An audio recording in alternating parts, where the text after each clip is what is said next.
From Bloomberg's Washington, D.C. studios to our TV and radio audiences worldwide, welcome to special coverage of the State of the Union alongside Joe Matthew on Capitol Hill.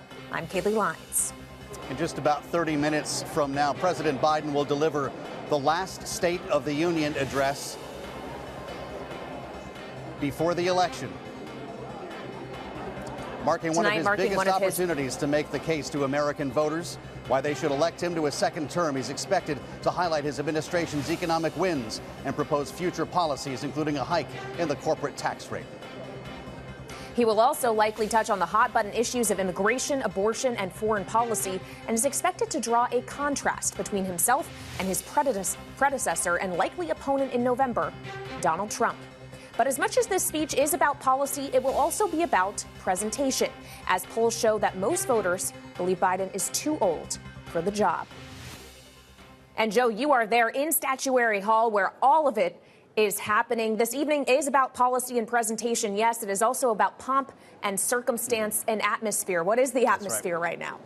Yeah, we've got plenty of that to go around here, Kaylee. It's a bit of a noisy room and a festive one here in Statuary Hall, which is just outside the door to the chamber of the House of Representatives. Speaker Mike Johnson just came through, as many lawmakers from the House and Senate have already made their way inside the chamber. They're milling around now, waiting for the President of the United States. Joe Biden will soon be piling into the motorcade and making his way to the other end of Pennsylvania Avenue, where we are waiting here. To your point, Kaylee, there's a lot on the line tonight. We're going to hear about policy, but so many people will be watching his posture, his tone, his ability to seem energetic, as Chief of Staff Jeff Zients said. And there are some folks wondering if he'll find the spontaneity that he did last year to try to work this room, Kaylee, and the people at home.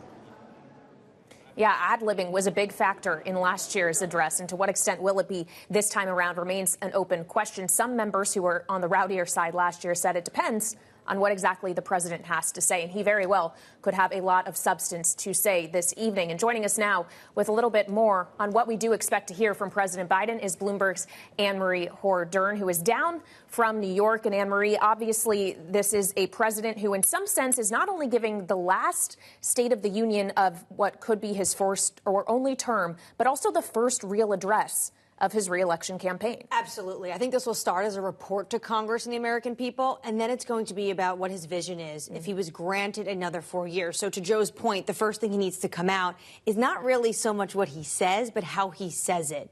Is he going to look strong? Does he look like an individual who can handle at 81 years old another 4 years? Because polls after polls continue to show that Americans think he is just too old. Our poll for swing states, and these swing states are going to decide the election, say 8 in 10 of those voters think he is too old. The New York Times over the weekend, overwhelming amount of people, voters that voted for him in 2020, say he is, quote, just too old. So this is his first issue. And then there's going to be, then you get to actually the policy and the substance. And when you get to that, he's going to be a long list of why he thinks he is better for the country than former President Donald Trump.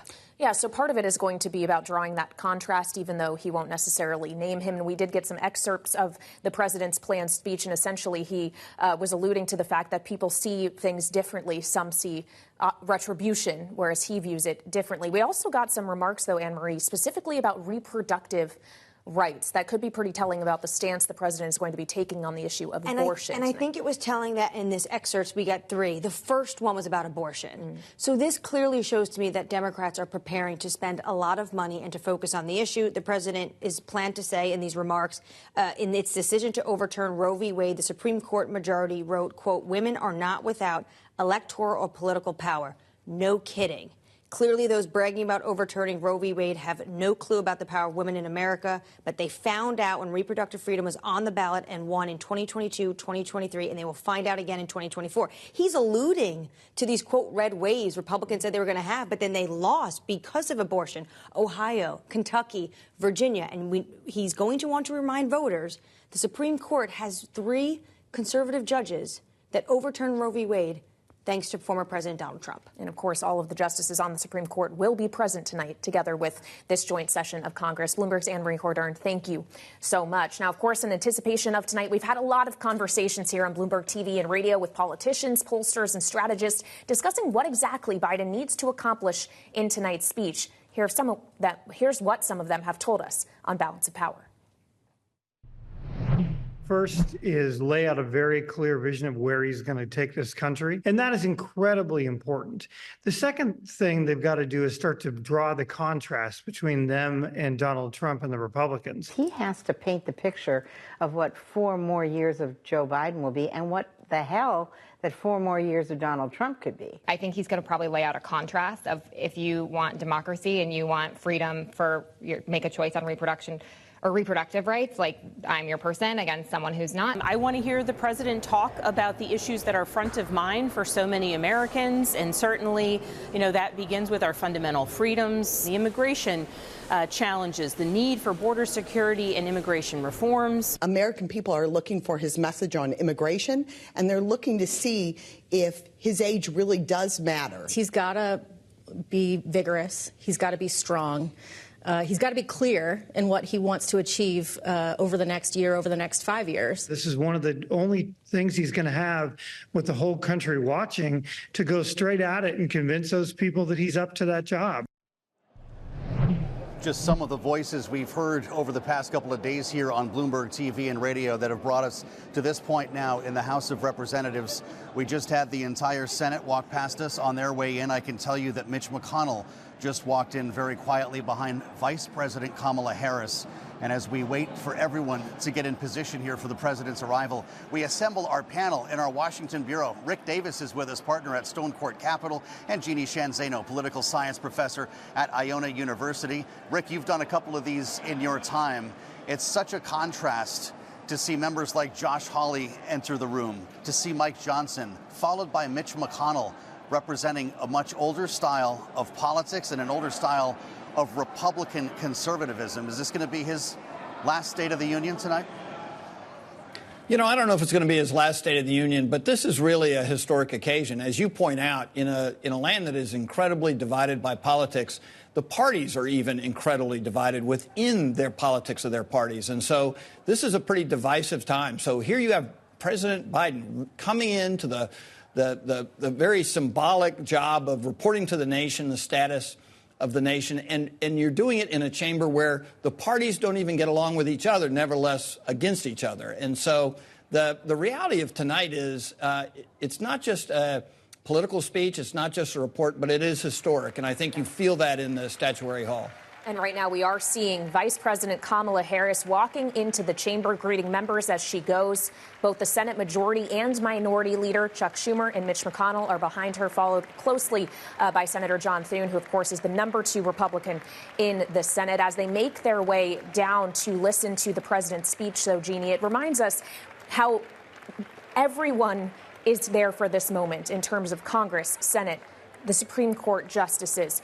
And, of course, this is a moment for President Biden in which he has the attention of tens of millions of Americans during what is, frankly, now a general election campaign. What does he most need to say to them this evening? I think what he needs to talk about are 2 big themes. Number one, economic populism. These are themes that are near and dear to Joe Biden's heart. These are issues involving the economy, certainly, but giving back to the working and middle class. So we're going to hear a lot about corporate taxes. We're going to hear a lot about taxing millionaires and billionaires and using that money to fund programs like Social Security, Medicare, Medicaid, prescription drugs, and all the domestic programs that he wants to fund. That's critically important. But I think the other, even more important theme potentially is going to be freedom. That's freedom at home in terms of things like you and Anne-Marie were talking about as it pertains to reproductive freedoms and also freedoms abroad. We have the Swedish Prime Minister as a guest in the First Lady's box. Sweden going to NATO. He is going to talk about the need to fund Ukraine. So it is going to be a speech that leans heavily on these issues and should economic populism and freedom, because there is nothing more important in the United States to Americans than liberty and freedom. And Joe Biden is going to play on that and try to, in your words, contrast his vision of the United States from his predecessor and potentially future President Donald Trump, who is, he says, wants to return us to a day that doesn't celebrate liberty. And he's going to use reproductive rights as an example of that, where Republicans have tried to take that away from women across the country.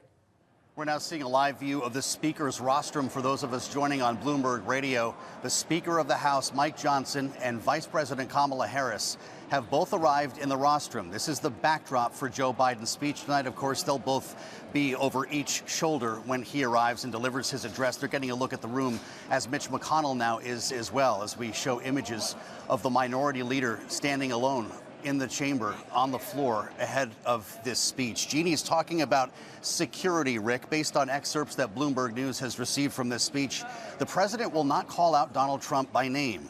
He will talk about lessons he's learned to embrace freedom, and will say some other people my age see a different story, an American story of resentment, revenge, and retribution. Rick Davis, that would follow a tradition of not calling out your political opponent from the Speaker's rostrum. Is that the right move? Yeah, I think so. So many of our political norms have been broken over the last couple of decades, and I think it's very impressive that the president's sticking to this one. It would be quite a news topic and maybe politically his advantage to go after Trump by name on any given issue, whether it's Ukraine or the border, dividing the country and talking about how we are in decline. These are all things that Joe Biden could do, but he's not going to do that tonight. He's going to try and create the contrast on his own terms, and I think that's probably a good idea. I think that, trying to stay above the fray as long as he can, realizing that this could be a presidential campaign that's sort of a race to the bottom at some point in time, and so obviously his ability to stay off the bottom is going to be key. Absolutely, as we're still seeing members coming in to the chamber here, Senator Marco Rubio, Senator Markwayne Mullin. We saw the entrances of Senator Elizabeth Warren, Mitt Romney, Joe Manchin. Notably, the latter two in that have announced that they are not going to attempt to return to the Senate, both of them retiring from this body. And as we, of course, await eventually the arrival of the President of the United States, to this point, Jeannie, about him not calling out Trump by name, still trying, though, to draw this contrast. And we know that one of the ways in which the Biden campaign has tried to do that is to talk about the future of democracy. We've touched on this issue, but at the time when voters are very concerned, polling shows, with kitchen table issues like the economy, like the border, how much is that democracy argument the president might try to make tonight going to resonate? I think, and the campaign believes it will resonate. They think once people realize, of course, we're just after Super Tuesday when we have a presumptive nominee in Donald Trump. So we're just getting to the general election stage now. And the campaign really believes that once voters have a chance to contrast these two men, they will think about things like January 6th and not take a chance that we are going to return to something like that. Because Joe Biden is firmly convinced that if Donald Trump doesn't win the election, he once again will not concede, and he may again try to resort to violence to make a stand. So they're going to keep talking about that. But to your point, they have got to talk about issues involving the economy and things that Americans care about, including immigration. That's something that they know. And economic populism is very much in Joe Biden's wheelhouse. And I think he's got to talk about it without using the word inflation, but talk about the cost of living and blame that on corporations who have used rising costs to, drive up the costs. And we're going to hear the president talk about that, and he should. Same thing, immigration. So these are issues that he can talk about, but in his mind, they are all under this general theme of our democracy is at risk and we need to save it. All right, Jeannie Sheehan Zaino and Rick Davis are going to be sticking with us as we continue to bring you extended special coverage of the State of the Union speech. That will continue next, right here on Bloomberg TV and radio.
This is special global coverage of the State of the Union address on Bloomberg TV and radio. I'm Joe Matthew, live on Capitol Hill. Kaylee Lyons with us in Washington, along with our panel, Rick Davis and Jeannie Sheehan Zaino, back with us as we prepare for the speech from Joe Biden, scheduled for roughly 15 minutes from now. He's making his way, or will soon, in the motorcade up here to Capitol Hill. And it's a reminder, Rick Davis, that we talk about a lot of tough stuff around here in Washington, and this is a House full of division as I look around and see Democrats and Republicans who are not going to get along and not agree with the president on every issue here tonight. But this is an important night. It's the Oscars, the Super Bowl of politics, and it's the one opportunity Americans will have until the convention to hear from Joe Biden when it comes to his plans for the future. Can you talk to how important it is about what we're about to see? Yeah, I think everybody agrees that this is one of the advantages of incumbency, is you get this moment as the leader of our nation, as the leader of the free world, to come to the well of the House and give a report on the status of the nation. And in so many years, it's the status of the world, because so much around the world affects us. And it will be seen by tens of millions of people. And by the way, by even hundreds of millions of people the day after, because I think, as we all learn, the day after the State of the Union is usually where the debate begins. And that's when people really learn and dissect what was in this speech. We'll do our best tonight to do that, but we'll be doing it for the balance of the weekend, because there's so much usually packed into these speeches. There's something for everybody. And, of course, it'll go viral as it's being given. And tonight is actually even more special, because it's really the first time a sitting president has known exactly who his opponent was going to be prior to an election giving a State of the Union. This is a late State of the Union. Normally they're at the end of January, early February. And so now that the field is set, not only is this a president's task, but a candidate for president who knows who his opponent's going to be. Absolutely. And to that point, he is asking Americans for another 4 years, Rick, in addition to reflecting on what this administration already has accomplished. How does he need to split the looking backward versus the looking forward? Is this so much about selling what you've done or selling your vision for the future for Biden? Well, it's a particularly hard thing for Joe Biden, because he actually has one of the lowest approval ratings of a president at this stage of his presidency going into an election. So he really does have the task of convincing people that he's done more than they maybe appreciate for the last 3 years. And that, for instance, in his case, the economy is much better than they think it is. And he has to use the best aplomb he can. Uncle Joe has to be able to talk across that kitchen table to convince people that the future economics of this country is in solid footing because of his presidency. We're seeing live pictures from the White House now. For those of you with us on Bloomberg Television, our radio listeners can picture Joe Biden and the First Lady getting into the motorcade here. And this is an interesting ride from one end of Pennsylvania Avenue to the other, as they will likely be putting finishing touches on this address. A point of flourish, maybe a line they argued about before that speech is again loaded into the teleprompter. We all remember a night, of course, when the wrong speech was loaded into the teleprompter for President Bill Clinton. When we consider spontaneity, Jeannie Sheehan Zaino, which is a gift that not all of us have, in front of a room like this, at the end of a day like this, for someone who has been criticized for not having the energy to do the job, how important will this be for him to find those moments like he did last year?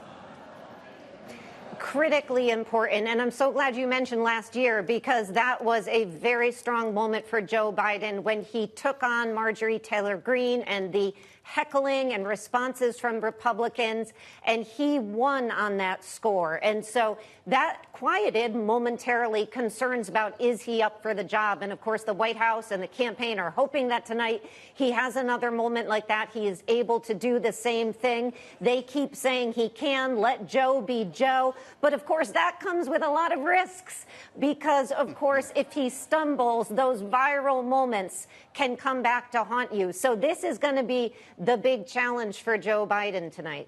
Well, it also becomes a question of whether he's going to have the opportunity to ad-lib around that, because that would be reactive to something that is happening in that chamber. Rick, should we expect something similar to last year, where he was able to elicit responses from specifically Republicans listening to the address that he was able to spin in his favor, or will they be more controlled this time around? I'm pretty sure the conversations in the caucus have been this week, let's not give Joe Biden any opportunity to take advantage of us and our politicalization of his speech during the speech itself, and take away that opportunity, because it was really Republicans who gave him the moment in his speech last year around saving Social Security. And these are smart Pauls. They're in that room because they've been successful in politics, and they know better than to engage a president of the United States in the middle of an election cycle, from the biggest podium in the country, and allow him to take advantage of it. So my guess is tonight will be a little calmer than maybe what we've seen in the past.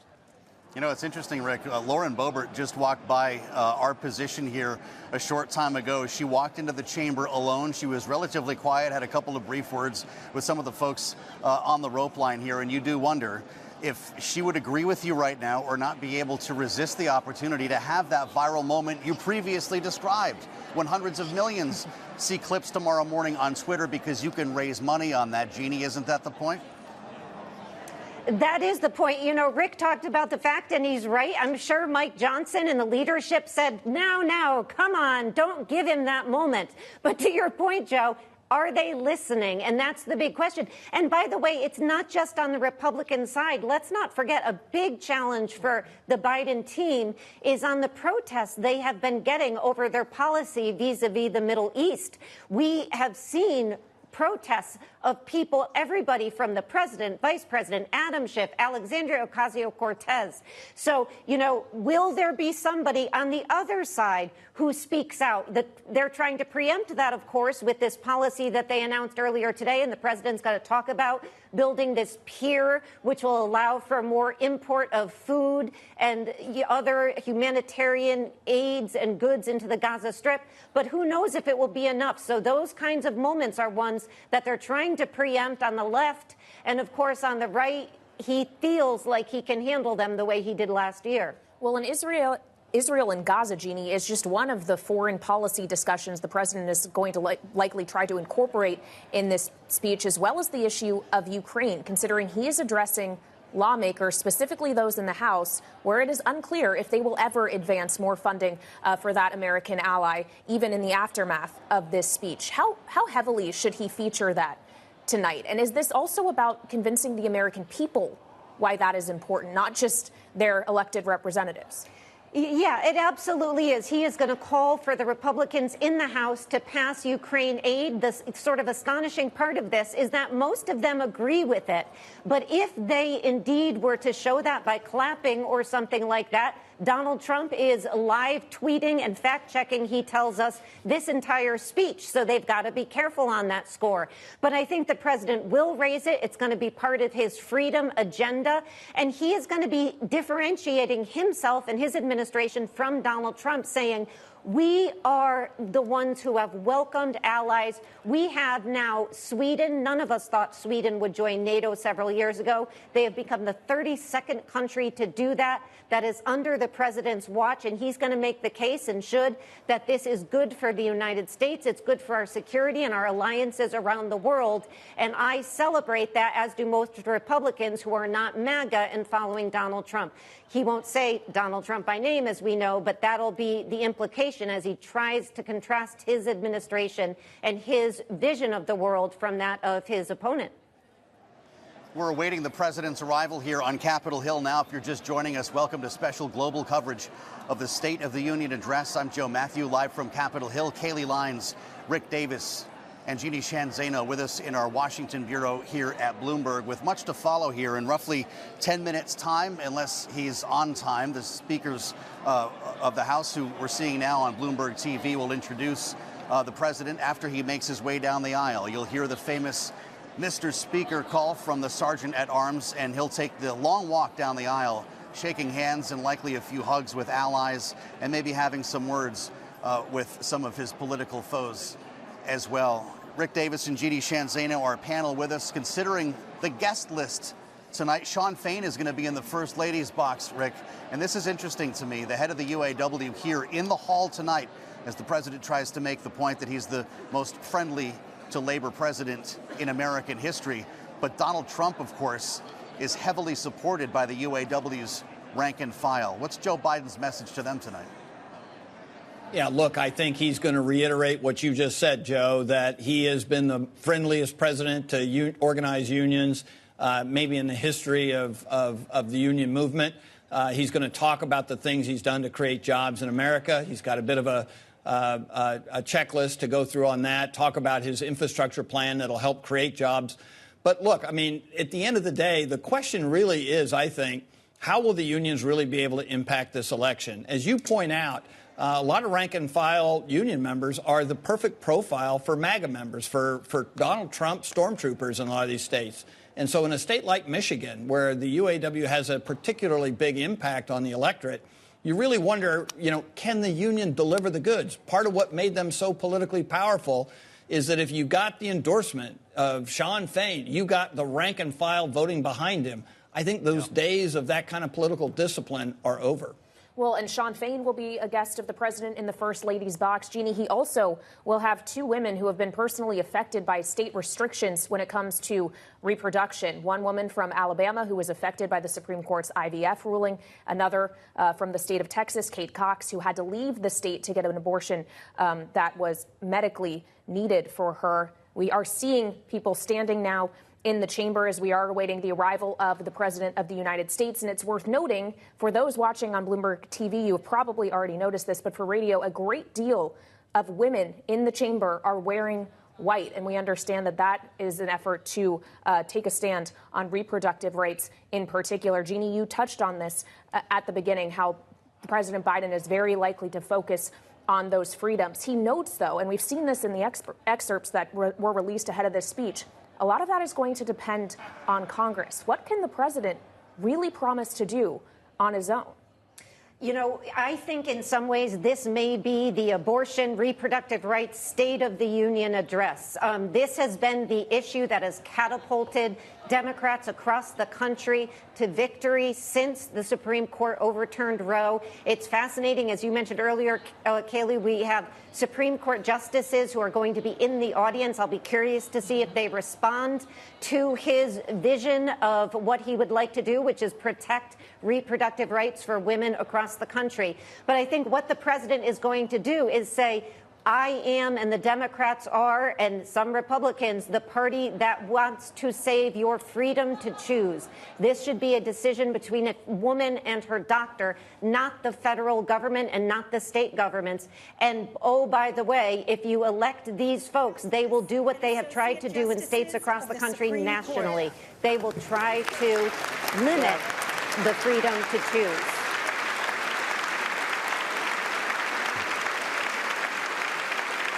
And the Supreme Court justices are now indeed entering the chamber to applause from many members, all 9 of them now walking down the hall, Joe, and we expect that just moments from now, the president himself will make that very same walk. That's right. It's really something to imagine, Kayleigh, Jeannie, and Rick, the president addressing this issue of reproductive rights with the Supreme Court justices who we're watching come in right now to be seated together, sitting right in front of him. Furthermore, among his guests, Latoria Beasley, a woman from Alabama who we talked about earlier, was awaiting an embryo transfer as part of her in vitro fertilization treatment when the state Supreme Court's ruling abruptly canceled the procedure. She'll be with the First Lady tonight. The president will look to real-world examples, people who were impacted by this decision. Kate Cox, a mother from Texas who had to travel out of state to receive an abortion, is also a guest of the White House tonight. To Jeannie's point, we're going to hear about the economy. We're going to hear about raising taxes on corporations and the wealthy. But this issue of abortion is something that has played out in real form from the midterms straight through special elections that we have covered together here the last 2 years, and it will be a major thrust of the speech this evening.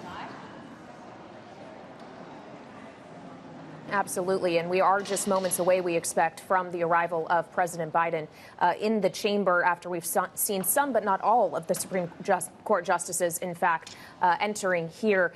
In our final moments before we go to President Biden's speech, it's also worth noting that there will be a speech given after this. It will be the Republican response from the youngest woman ever to be elected as a Republican into the Senate, Katie Britt. Rick, does the president give this speech with that in mind, knowing he will be followed by someone much younger who is likely to try to draw a contrast with the president on his age in addition to on his policy. Yeah, I think it'll obviously influence Senator Britt's speech probably much more than I think it's going to influence the president's speech. The president really has a job to do with connecting directly with Americans, and he's not going to assume anybody who watches his speech is going to watch the Republican response.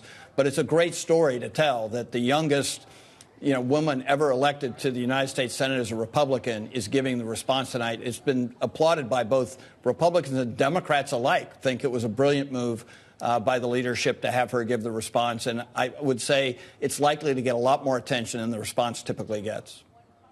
Our reporter in the motorcade lets us know that the president has arrived here on Capitol Hill. We're now waiting for him to make his way into the building and up here to the chamber. Things are getting very quiet right now in Statuary Hall. And there's a group of folks right outside the door to the chamber. Cameras are up as they wait to get a glimpse of the president. We'll only see him for a moment as he walks into the chamber. That's when we'll hear the Sergeant-at-Arms introduce him, and we'll be off to the races. There's been a lot of talk about this being potentially a longer speech than usual because of questions about the president's age and energy level, and level of stamina. Certainly something that Donald Trump has been talking about. And I don't know if that's a good thing, Jeannie Shanzano. These speeches can get pretty long already as we see him enter the Capitol now. Yeah, they can get long, for all of our sakes. We hope that he doesn't go too long. But again, I have to say, nobody has sat through, by my estimation, more States of the Union than Joe Biden. He was in the Senate from 73 to 09. He was also in the White House from 09 to 17. And of course, he's in his fourth year as president. So about 50 years of listening to these or delivering them, either sitting in the dais or in the audience. So he should know better than all of us that he can't go too long and how important this speech is. And I'm sure he does know that. Well, it feels like there might be a battle. McFarland will be up soon. Kaylee, will be hearing from him in just a moment. Absolutely. And we, of course, will then await the walk of the president down as we are continuing to see justices chatting on the floor, members still conversing with each other. There was an interesting moment earlier in which we saw Nancy Pelosi, of course, Speaker Emeritus, still a member of the House, but someone who stepped down as her leadership from her leadership position of that chamber, speaking with Mitch McConnell, who, of course, just last month announced that he, too, will step down as the Republican leader. It kind of speaks to this idea that there is something of a changing of the guard happening, at least in the Senate. But of course, the president tonight will be making the case that the same man should remain in the Oval Office. As we have said many times, this is a campaign speech just as much as it is a State of the Union. And it's also worth noting, as we await the president for a little bit of levity, that expelled Congressman George Santos is in the chamber tonight. Joe, did you catch a glimpse of him? I heard there are shiny shoes. Glad you mentioned it. Just caught a glimpse of him here in the chamber. He did not walk past us here in Statuary Hall. But what a club to be in, Rick Davis. You maintain floor privileges even after you get fired. That's how it works. Yeah, it's very cringeworthy sometimes to see what comes back to the House of Representatives. And I would say he's probably the only one who's ever walked through that dais with bedazzled collars on a formal event like this. So, look, I mean, it was a dark period during the House of Representatives that George Santos was able to get elected and wreak havoc there. Very rare chance in history that somebody would be expelled. So I guess there's no shame left in Mudville when he returns to bat. So I think it's just one of those distractions from tonight's otherwise serious and important event. Well, it is serious and important indeed. And Jeannie, as we await the president and we hear the chamber getting quieter and quieter, as we know the president has entered the Capitol, he should be passing through the doors any moment.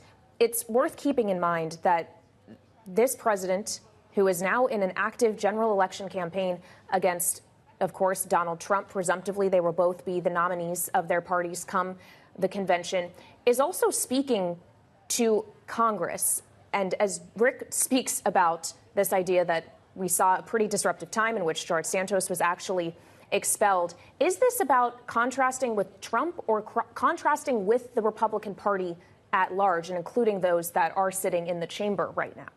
You know, I think it is both, but he is certainly going to make the case that the Republican Party today is Donald Trump's party, and it is. You know, Donald Trump led it as he was president. He has continued to have enormous holdover in his post-presidency era, and now he is securing even more hold over it today. As we saw, he is trying to put his daughter-in-law, for instance, in charge of the Republican Party, his right to do as soon-to-be presumptive nominee. So, you know, this is very much a chance for him to contrast this do-nothing, what he sees as MAGA, Trump-led Republican Party with his own vision. And I would just say, guys, bedazzled has been in Congress before. Remember, William Rehnquist used to adorn his robes in Gilbert and Sullivan opera honors on the sleeves with bedazzled accoutrements, if you will. So, but I would not by any means say that he is anything like George Santos. I just raise it because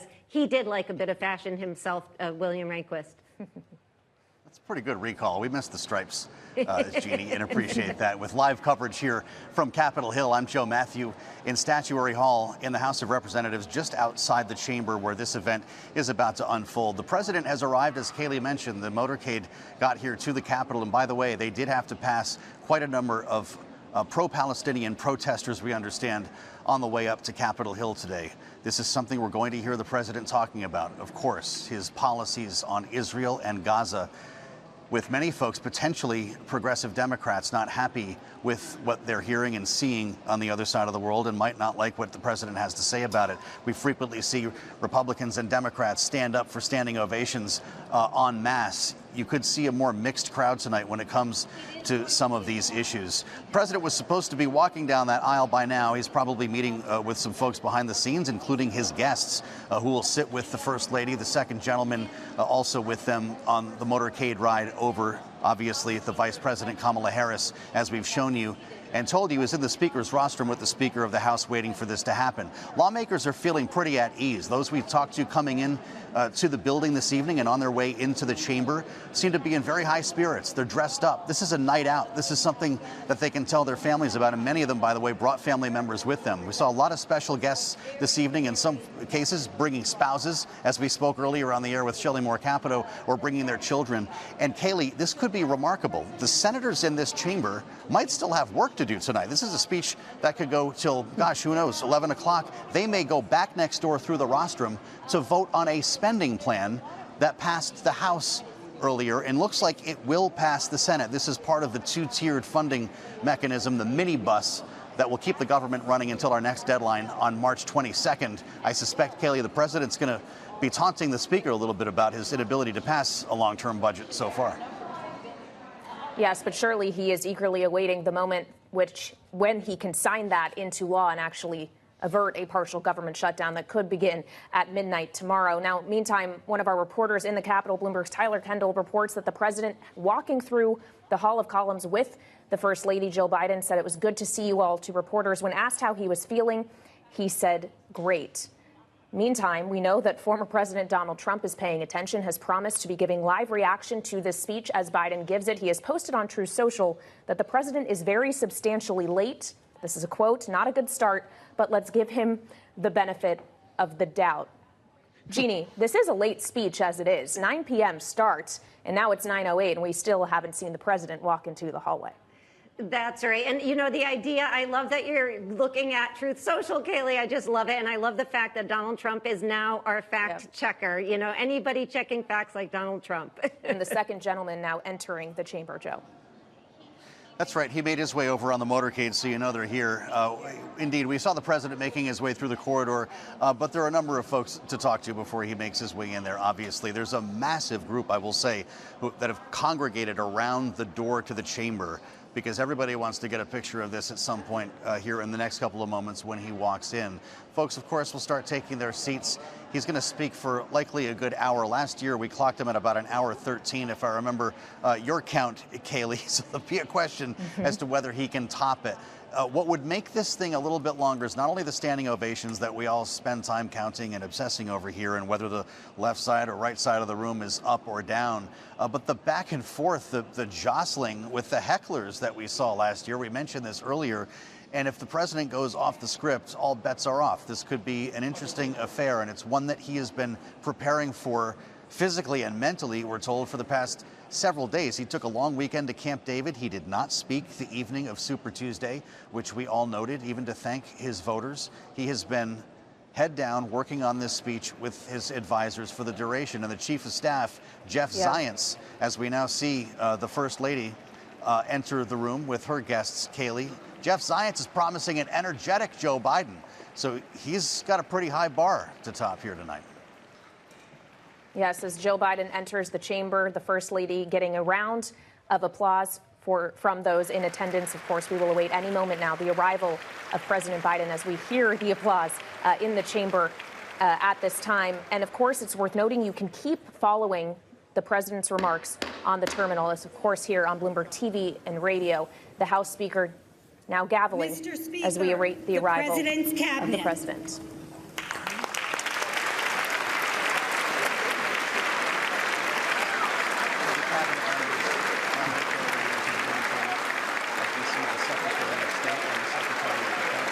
Secretary of State Antony Blinken.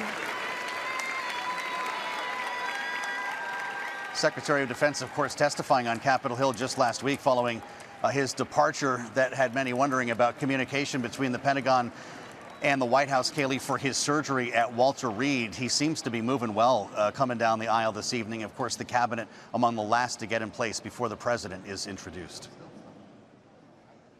Absolutely, as we see the remainder of them coming down the aisle now, including Commerce Secretary Gina Raimondo, the acting Labor Secretary Julie Su coming into the chamber ahead of tomorrow's jobs report.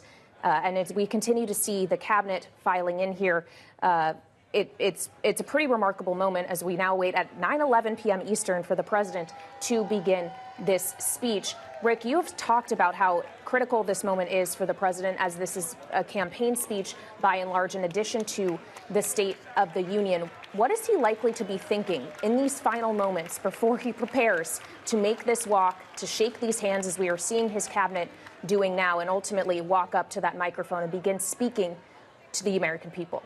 You almost have to remind people that that presidents are people too. They have the same kind of tensions. They get nervous. I haven't met a single politician who hadn't given a big speech, either a State of the Union or a convention speech accepting their party's nomination, where they didn't get nervous. They got jumpy. And you had to find things that you could do in the run-up to this moment to get them relaxed and get them at ease with themselves and with the speech. Obviously, you were just talking about how much practice that Joe Biden has given this speech. I mean, in lieu of actually talking to his supporters on Super Tuesday. And that's a calculation by him and the people around him to sort of ease his way into this thing, to make sure he's not distracted by other things. He's in the bubble now, and everything that happens between now and when this speech is over with have been gone over and over and over again, dozens of times with he and his team, in order to try and get the best possible performance out of him. I mean, this is as close to Hollywood as you're going to get in politics, and we're going to just see what kind of actor Joe Biden has turned out to be. Absolutely right. As we get a view of the Attorney General and a very active House of Representatives here, of course, a joint session of Congress as Jared Bernstein, the chair of the White House Council of Economic Advisors, a household name, at least for Bloomberg viewers, also joins the group here in the chamber. I can tell you guys, the advanced press that travel with the president, including Bloomberg's reporter in the motorcade, have made their way up here. They're right outside the door waiting for him. So this is any moment now, once the chamber comes to a more restive moment. Again, you'll see the Sergeant at Arms, William McFarland, in his second year on this job, have the opportunity to introduce the president, which is a high honor for anyone in that position. You'll hear Mr. Speaker, remembering it was Mr. Speaker Kevin McCarthy a year ago. And it certainly reminds us, Kaylee, of the wild changes that we have seen in this House of Representatives since then. Yeah, and Joe, of course, as we've seen most of the president's cabinet now enter inside the chamber, the education secretary, we have just learned, is the designated survivor tonight. Secretary Cardona will not be in attendance. And Joe, we are seeing everyone in attendance now. The First Lady looking quite relaxed, laughing in her box with her guests. And we're seeing Secretary of State Antony Blinken on the floor. Of course, his purview, foreign policy, as we've mentioned, very likely to feature highly in this speech, not just when it comes to the issue of Ukraine and getting additional funding passed, but also Israel. And we know that protesters have been active in the ground surrounding the Capitol tonight, Joe, as you have reported. And that is one of the ways in which we are looking for Democrats' response to the president's speech tonight. Well, that's right, Kaylee. And, we haven't mentioned Ukraine very much since we started a little while ago on Bloomberg TV and radio. You've got the Swedish Prime Minister also with the First Lady this evening as a special guest of the White House. And certainly the president will be pointing to the gallery for moments like this. When it comes time to reinforce a point, whether we're talking about Israel, Ukraine, issues like abortion, and the economy, to put a face and a name on the story is something that has been a tool going back to Ronald Reagan, who I'm sure Rick Davis remembers following that 14th Street Bridge crash back then. It's become a hallmark, Rick, of these states of the Union. Yeah, absolutely. I mean, everybody is sort of remembering the moments. And that's the real question tonight, is what will be the moment? Will be there something that he says about one of the guests in Dr. Joe Biden's box? Is it a story that he tells about a compelling event that has occurred, in his presidency? Or is it just going to be a speech that sort of hammers home the accomplishments of his administration and his vision for the future? Sadly, those are not the things people usually take away from these things. And as we talked earlier, the one remarkable thing last year was when the president engaged a rebellious House Republican caucus who were hackling him on Social Security, and he cut a deal right there during the State of the Union to not touch Social Security. Advantage President Biden. So tonight will be full of surprises, and one of those will be the thing that we talk most about tomorrow. I believe we just saw on the screen the parents of Evan Gershkovich, a Wall Street Journal reporter who is imprisoned in Russia. Now we see President Biden beginning to enter the President of the United States.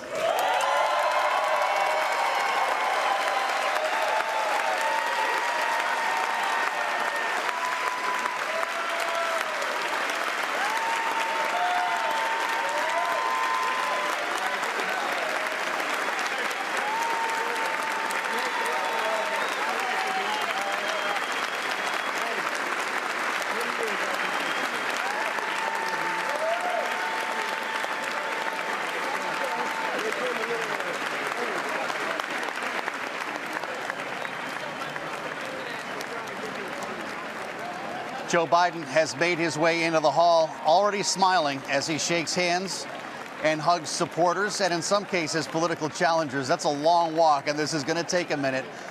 Things starting to loosen up here in Statuary Hall as he finally made his way into the building. So the clock is ticking here, guys, on first making his way to the rostrum, getting in position, getting the script in front of him, which has been placed in the rostrum, and then getting himself in position to deliver this address. President's got a purple tie on this evening, a dark blue suit, and he is taking his time here, soaking up the moment that really does belong to him right now. We've heard repeatedly over the past couple of days of how important this is for not only the President of the United States to carve the path forward and telegraph the direction of the country, but also in this case, a candidate who is running for re-election. Imagine the cost of this kind of airtime if he were to buy this for a political ad that likely no one would watch. So this is the benefit of incumbency as we continue to hear. Kaylee, this could take a minute based on the throngs surrounding Joe Biden right now. Yeah, and of course, just behind him, we see the leadership of the House and Senate, the majority leader in the Senate, of course, Chuck Schumer, Mitch McConnell, Steve Scalise of the House, the number 2 Republican, is behind him, and Hakeem Jeffries, the House minority leader, is behind him as well. And I was mentioning before we saw the president enter that we also saw the parents of a journalist imprisoned in Russia. And as we talk about the issue of Ukraine and the ongoing war with Russia, Jeannie, it's worth keeping in mind, we have talked about how this tonight is the president addressing Congress. He is addressing American voters as he campaigns for re-election. But very likely he is addressing both allies and adversaries as well. He absolutely is. And we know that they did invite Alexei Navalny's widow to the speech. She was unable to attend, the First Lady of Ukraine as well. But so it is something that the president wants to underscore, certainly.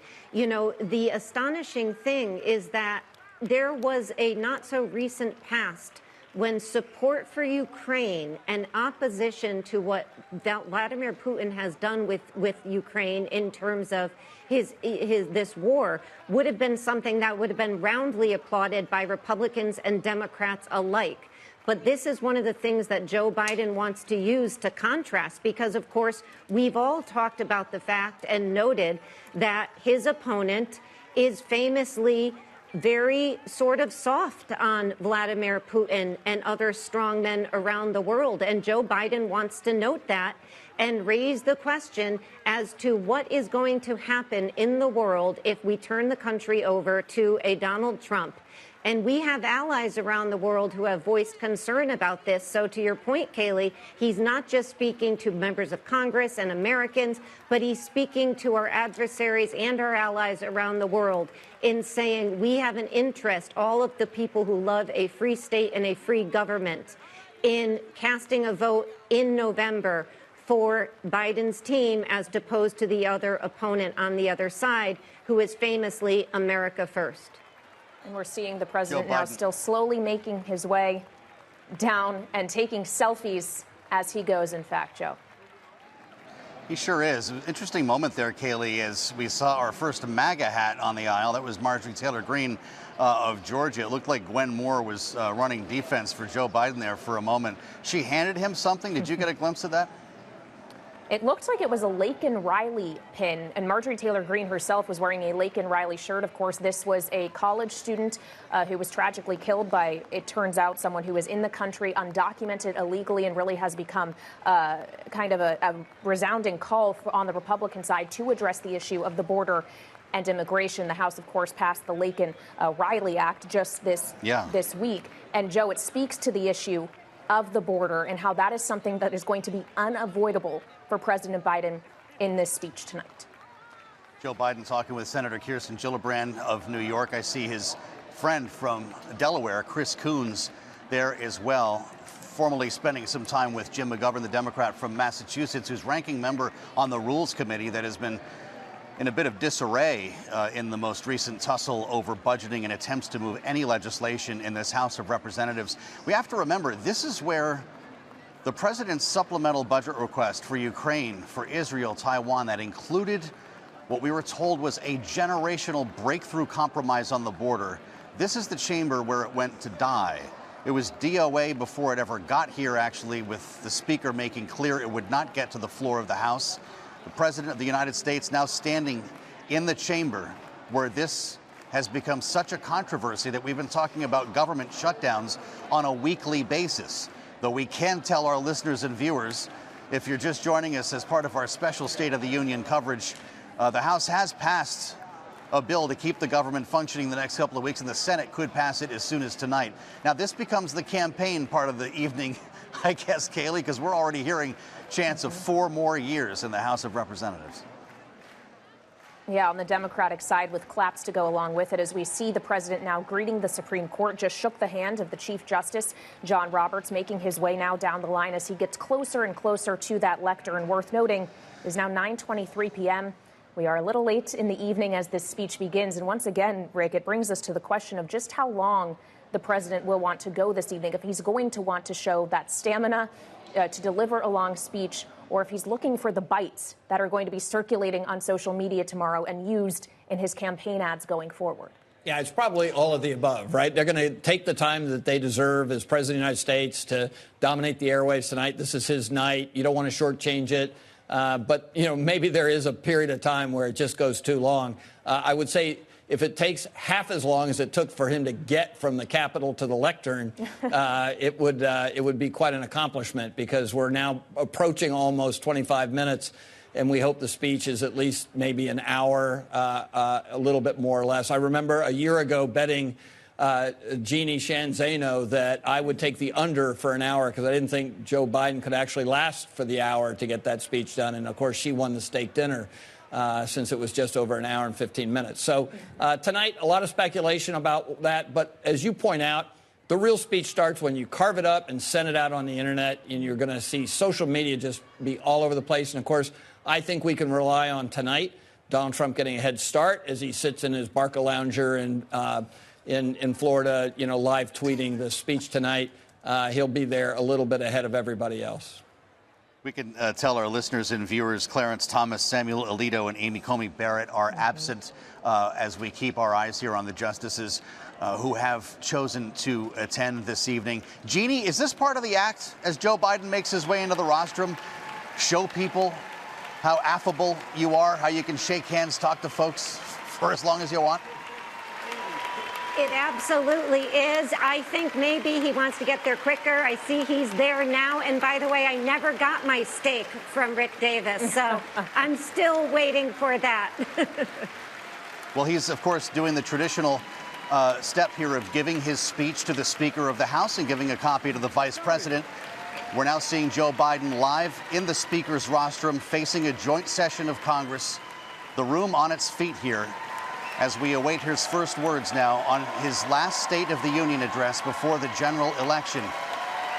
Even the Vice President and Speaker are standing with the President of the United States. Kaylee, this speech is about to begin. Absolutely, as he looks up towards the First Lady's box. And we're hearing the voice of President Joe Biden.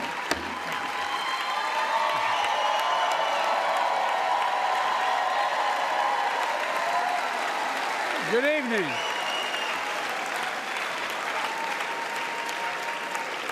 Good evening. If I were smart, I'd go home now.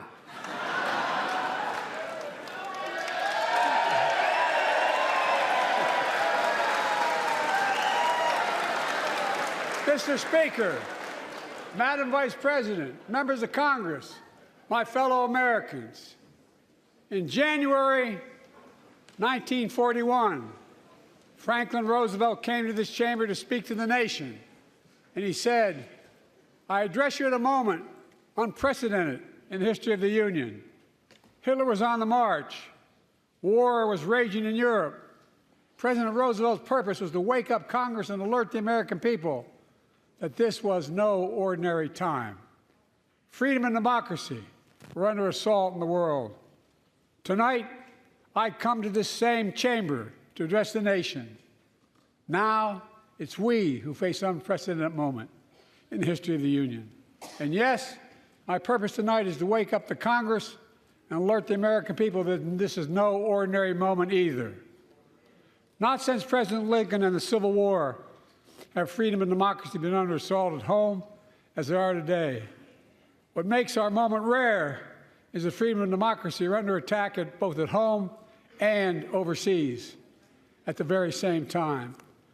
Overseas, Putin of Russia is on the march, invading Ukraine and sowing chaos throughout Europe and beyond. If anybody in this room thinks Putin will stop at Ukraine, I assure you he will not.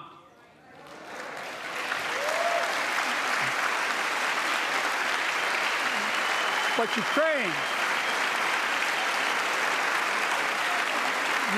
can stop Putin. Ukraine can stop Putin if we stand with Ukraine and provide the weapons that it needs to defend itself.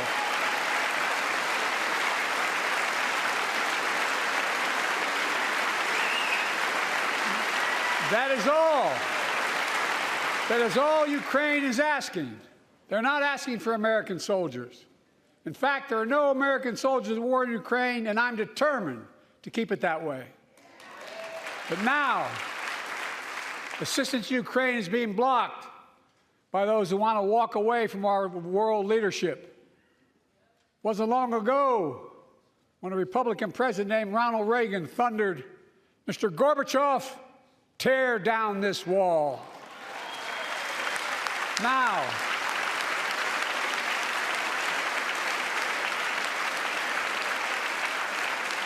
my predecessor, a former Republican president, tells Putin, quote, "Do whatever the hell you want."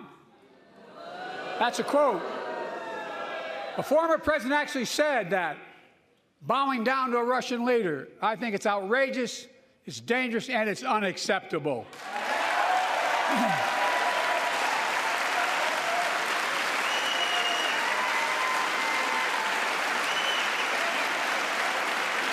America is a founding member of NATO, the military alliance of democratic nations created after World War II to prevent war and keep the peace. And today, we've made NATO stronger than ever. We welcomed Finland to the alliance last year. And just this morning, Sweden officially joined, and their minister is here tonight. Can they stand up? Welcome. Welcome, welcome, welcome.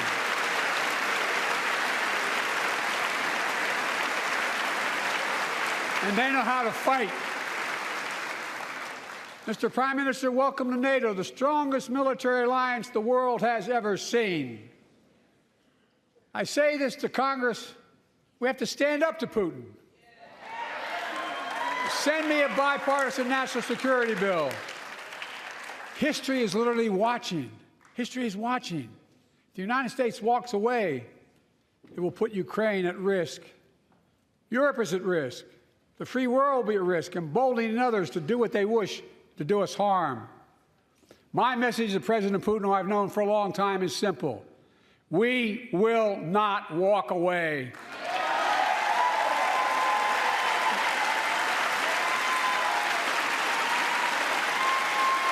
We will not bow down.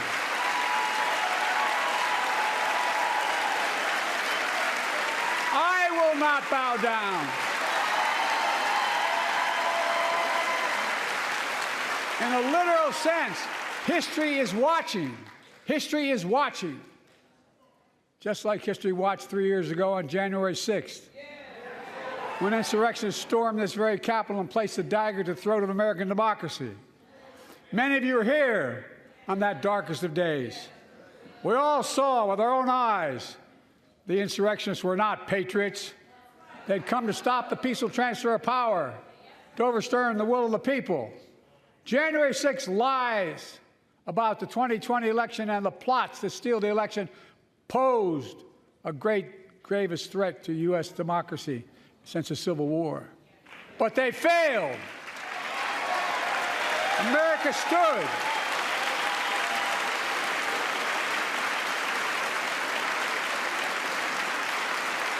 America stood strong, and democracy prevailed. We must be honest. The threat to democracy must be defended. My predecessor and some of you here seek to bury the truth about January 6th. I will not do that. This is the moment to speak the truth and to bury the lies. Here's the simple truth. You can't love your country only when you win.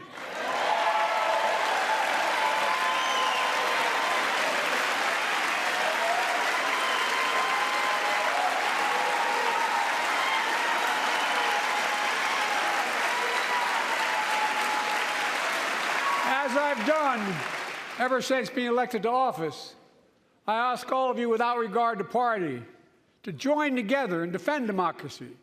Remember your oath of office of defending against all threats, foreign and domestic. Respect free and fair elections. Restore trust in our institutions. And make clear political violence has absolutely no place in America, zero place. Again,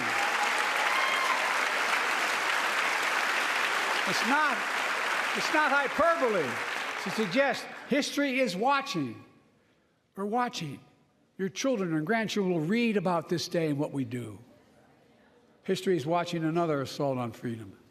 Joining us tonight is Latoya Beasley, a social worker from Birmingham, Alabama. 14 months ago, she and her husband welcomed a baby girl thanks to the miracle of IVF. She scheduled treatments to have that second child. But the Alabama Supreme Court shut down IVF treatments across the state, unleashed by a Supreme Court decision overturning Roe v. Wade. She was told her dream would have to wait. What her family had got through should never have happened. Unless Congress acts, it could happen again. So tonight, Let's stand up for families like hers. To my friends across the aisle, don't keep this waiting any longer. Guarantee the right to ADF. Guarantee it nationwide.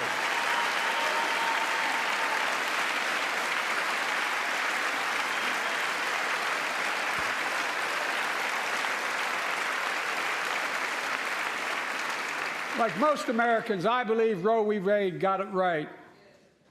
I thank Vice President Harris for being an incredible leader, defending reproductive freedom, and so much more.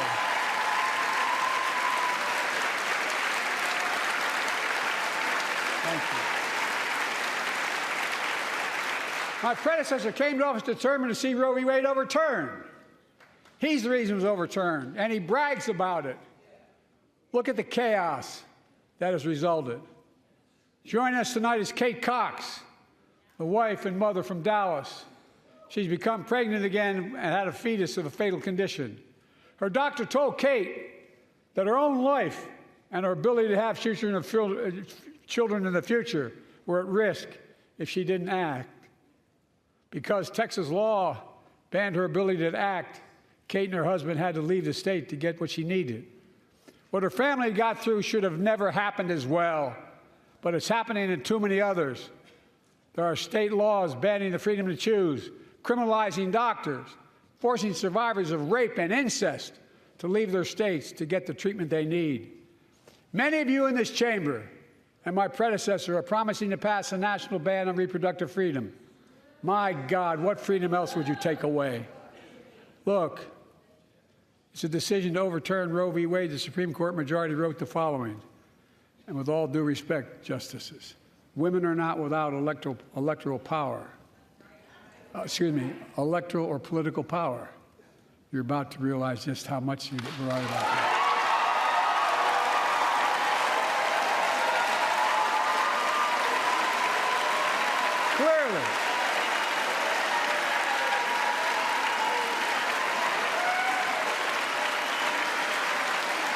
Clearly. Those bragging about overturning Roe v. Wade have no clue about the power of women. But they found out when reproductive freedom was on the ballot. We won in 2022 and 2020, and we'll win again in 2024.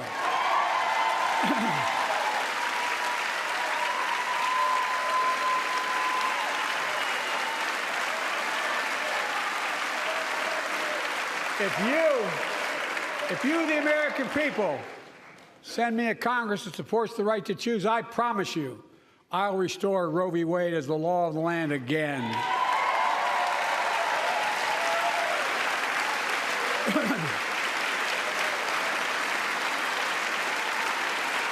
Folks, America cannot go back. I'm here tonight to show what I believe is the way forward, because I know how far we come.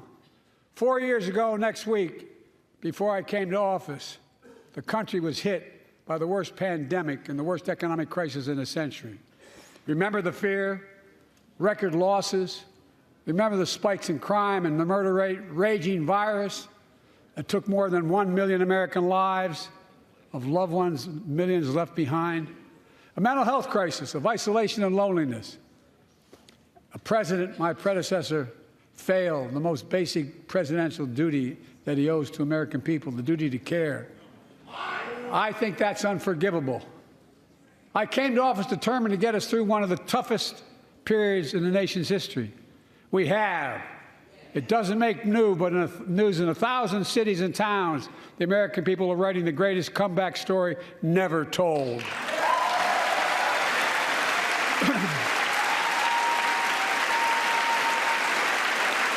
So let's tell the story here. Tell it here and now. America's comeback is building the future of American possibilities, building an economy from the middle out and the bottom up, not the top down, investing in all America, in all Americans, to make sure everyone has a fair shot, and we leave no one behind. The pandemic no longer controls our lives. The vaccines that saved us from COVID are now being used to beat cancer, turning setback into comeback. That's what America does. That's what America does.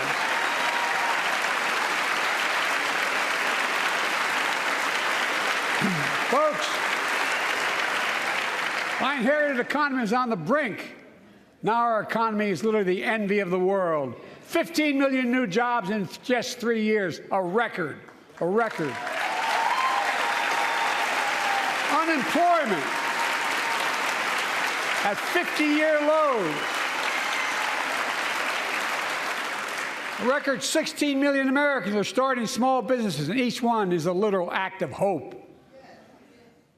With historic job growth and small business growth for Black and Hispanics and Asian Americans, 800,000 new manufacturing jobs in America and counting.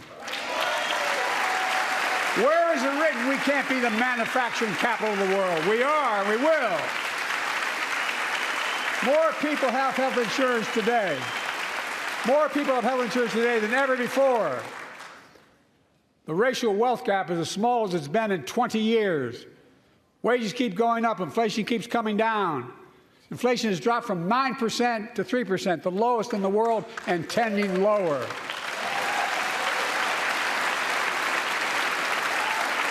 The landing is and will be soft. And now, instead of importing foreign products and exporting American jobs, we're exporting American products and creating American jobs. Right here in America, where they belong.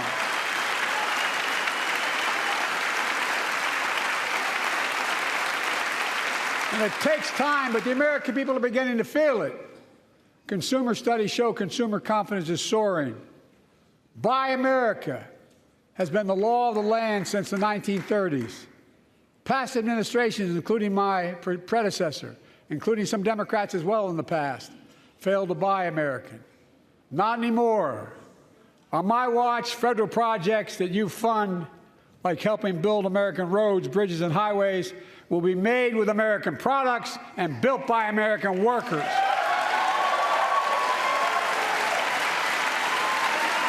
Creating good-paying American jobs.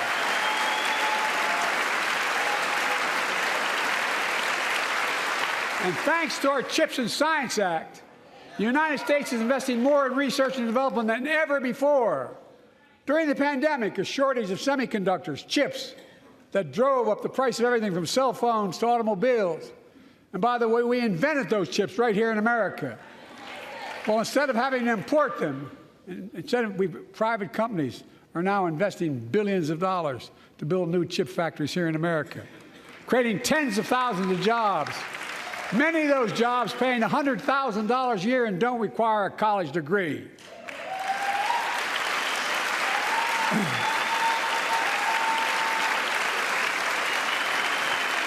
In fact, my policies have attracted $650 billion in private sector investment in clean energy, advanced manufacturing, creating tens of thousands of jobs here in America.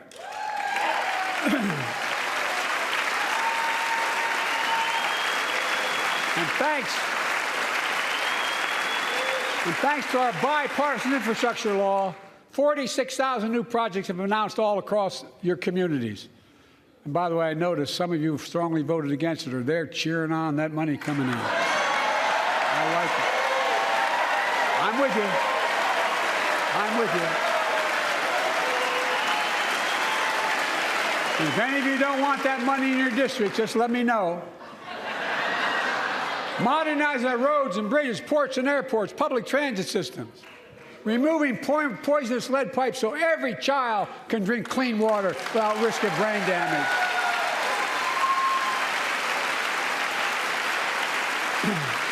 Providing affordable high-speed internet for every American, no matter where you live, urban, suburban, or rural communities in red states and blue states. Record investments in tribal communities. Because of my investment in family farms,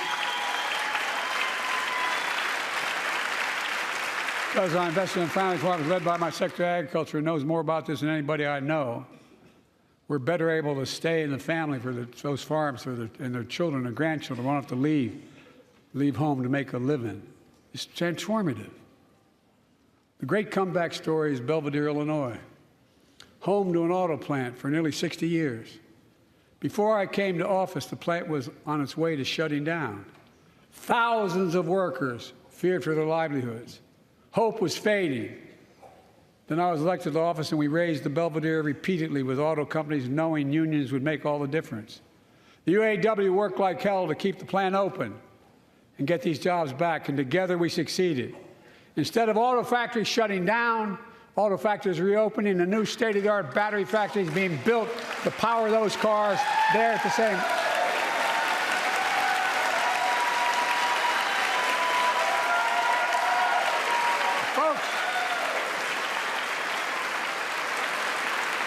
The folks of Belvedere, I say, instead of your town being left behind, your community is moving forward again. Because instead of watching auto jobs of the future go overseas, 4,000 union jobs with higher wages are building the future in Belvedere right here in America.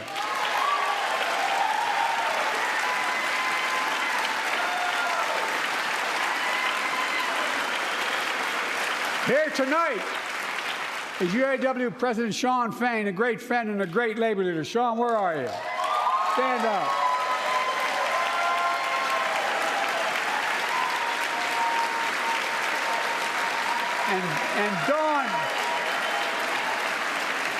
And Dawn Sims, a third-generation worker, UAW worker at Belvedere. Shawn, I was proud to be the first president to stand on the picket line, and today, Dawn has a good job in her hometown, providing stability for her family and pride and dignity as well. Showing once again, Wall Street didn't build America. They're not bad guys. They didn't build it, though. The middle class built the country, and unions built the middle class.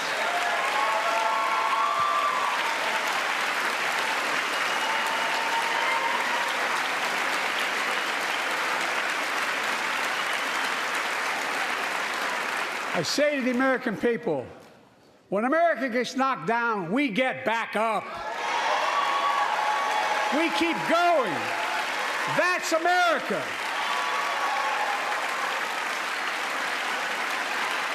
That's you, the American people. It's because of you America's coming back. It's because of you our future is bright. It's because of you that tonight we can proudly say the state of our union is strong and getting stronger.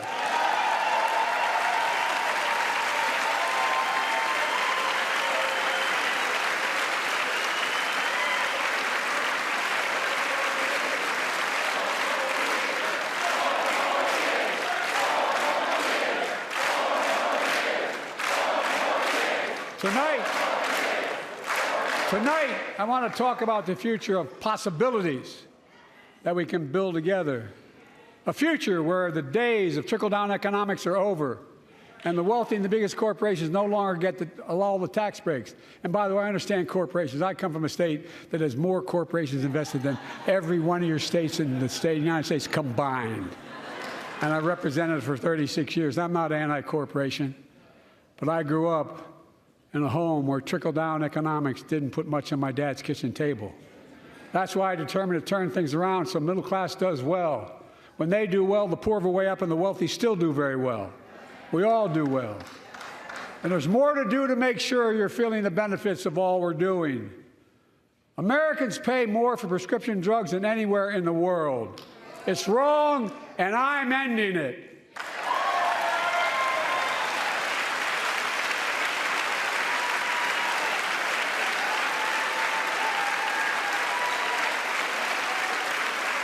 With the law that I proposed and signed, not one of you Republican buddies voted for it, we finally beat Big Pharma.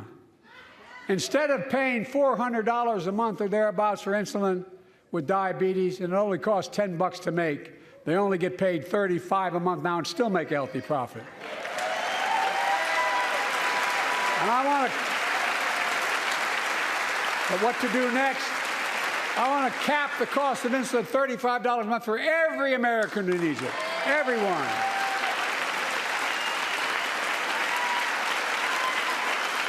For years, people have talked about it, but finally we got it done and gave Medicare the power to negotiate lower prices on prescription drugs, just like the VA is able to do for veterans. That's not just saving seniors money. It's saving taxpayers money. We cut the federal deficit by $160 billion. Because Medicare will no longer have to pay those exorbitant prices to Big Pharma. This year, Medicare is negotiating lower prices for some of the costliest drugs on the market to treat everything from heart disease to arthritis. It's now time to go further and give Medicare the power to negotiate lower prices for 500 different drugs over the next decade. They're making a lot of money, guys. And they'll still be extremely profitable.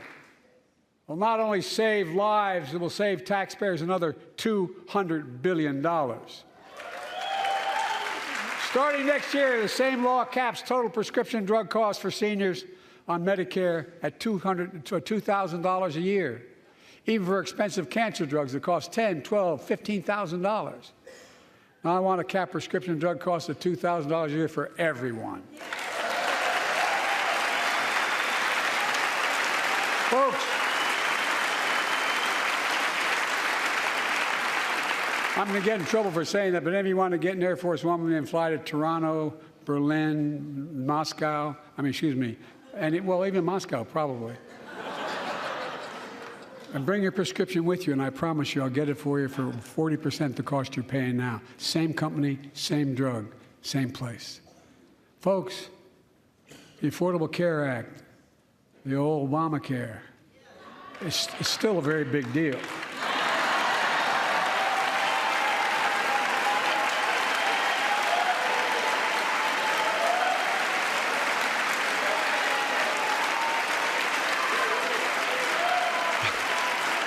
Over 100 million of you can no longer be denied health insurance because of pre-existing condition. But my predecessor and many in this chamber want to take this prescription drug away by repealing the Affordable Care Act. I'm not going to let that happen. We stopped you 50 times before, and we'll stop you again. In fact, I'm not only protecting it, I'm expanding it. They enacted tax credits of $800 per person per year, reduce health care costs for millions of working families. That tax credit expires next year.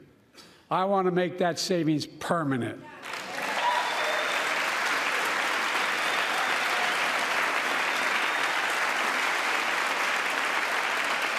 To state the obvious, women are more than half our population.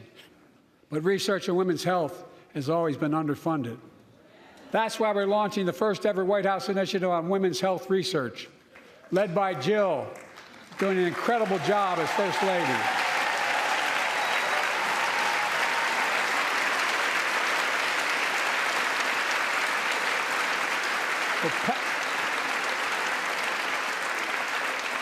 So pass my plan for $12 billion to transfer women's health research and benefit millions of lives all across America.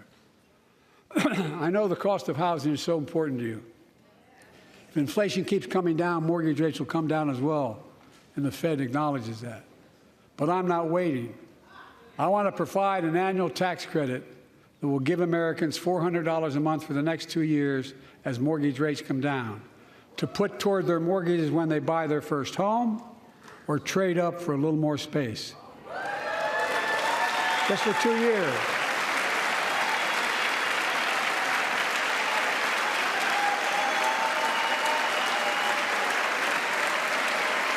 And my administration is also eliminating title insurance on federally backed mortgages. When you refinance your home, you can save $1,000 or more as a consequence. For millions of renters, we're cracking down on big landlords who use antitrust law, who break antitrust laws by price fixing and driving up rents. We've cut red tape so builders can get federally financing, which is already helping build a record 1.7 million new housing units nationwide.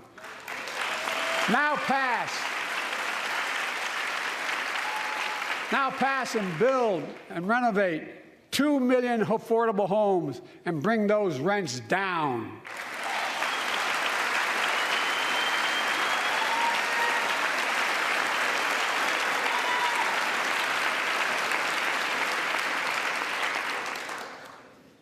To remain the strongest economy in the world, we need to have the best education system in the world. And I suspect all of you, want to give a child, every child, a good start by providing access to preschool for 3 and 4 years old. You know, I think I pointed out last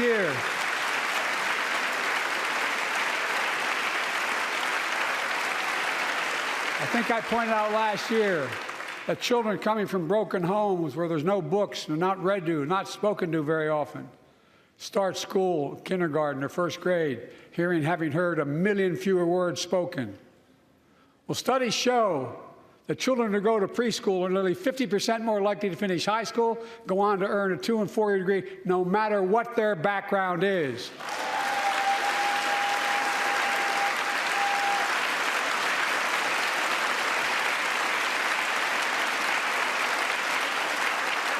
I met a year and a half ago with the leaders of the Business Roundtable. They were mad that they were angry, I think, well, they were discussing why I wanted to spend money on education. I pointed out to them, as vice president, I met with over 182 of those folks. Don't hold me to the exact number. And I asked them what they need most, the CEOs. And you've had the same experience on both sides of the aisle. They say a better educated workforce, right? So I looked at them, and I say, I come from Delaware. DuPont used to be the 8th largest corporation in the world.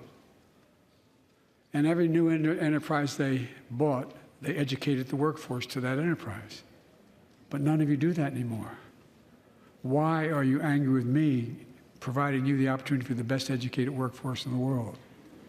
And they all looked at me and said, I think you're right.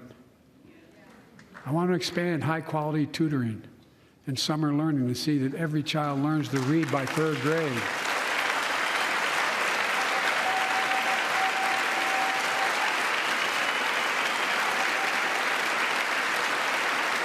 I'm also connecting local businesses and high schools so students get hands-on experience and a path to a good-paying job, whether or not they go to college. And I want to make sure the college is more affordable.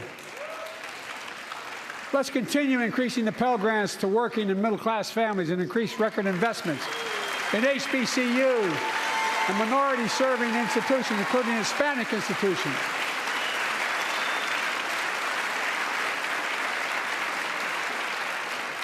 When I was told I couldn't universally just change the way in which we dealt with student loans, I fixed 2 student loan programs that already existed to reduce the burden of student debt for nearly 4 million Americans, including nurses, firefighters, and others in public service.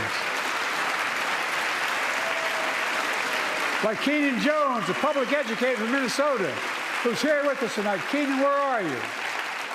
Keenan, thank you. He's educated hundreds of students so they can go to college.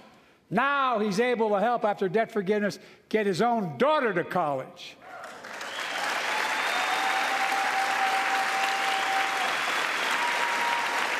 And folks, look, such relief is good for the economy because folks are now able to buy a home, start a business, start a family.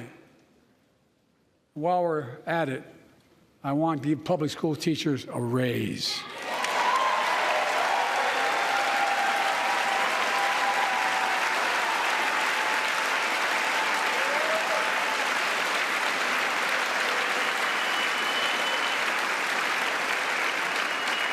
And by the way, the first couple of years, we cut the deficit. Now, let me speak to the question of fundamental fairness for all Americans. I've been delivering real results in fiscally responsible ways. We've already cut the federal deficit. We've already cut the federal deficit over $1 trillion. I signed the bipartisan deal to cut another $1 trillion in the next decade. It's my goal to cut the federal deficit another $3 trillion by making big corporations and very wealthy finally beginning to pay their fair share.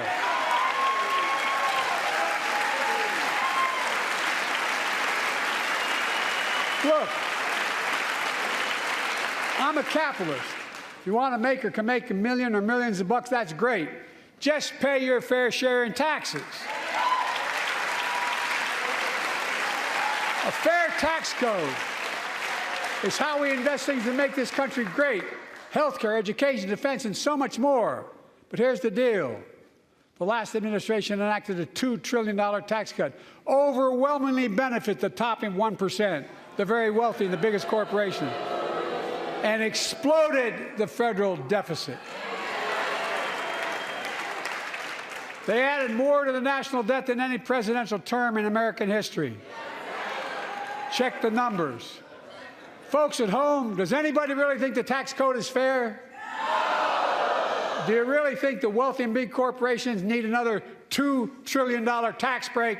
I sure don't. I'm going to keep fighting like hell to make it fair. Under my plan, nobody earning less than $400,000 a year will pay an additional penny in federal taxes. Nobody, not one penny. And they haven't yet. In fact, the child tax credit I passed during the pandemic cut taxes for millions of working families and cut child poverty in half. Restore that child tax credit. No child should go hungry in this country. The way to make the tax code fair is to make big corporations and the very wealthy begin to pay their fair share. Remember in 2020, 55 of the biggest companies in America made $40 billion and paid zero in federal income tax. Zero. Not anymore. Thanks to the law I wrote and we signed, big companies have to pay a minimum of 15%. But that's still less than working people pay in federal taxes. It's time to raise corporate minimum tax to at least 21%.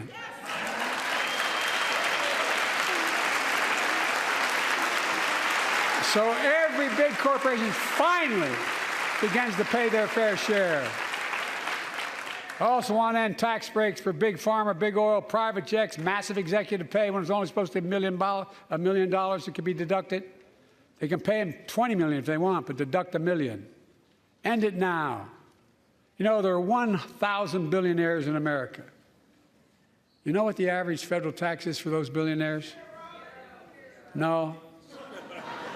They're making great sacrifices, 8.2%. That's far less than the vast majority of Americans pay.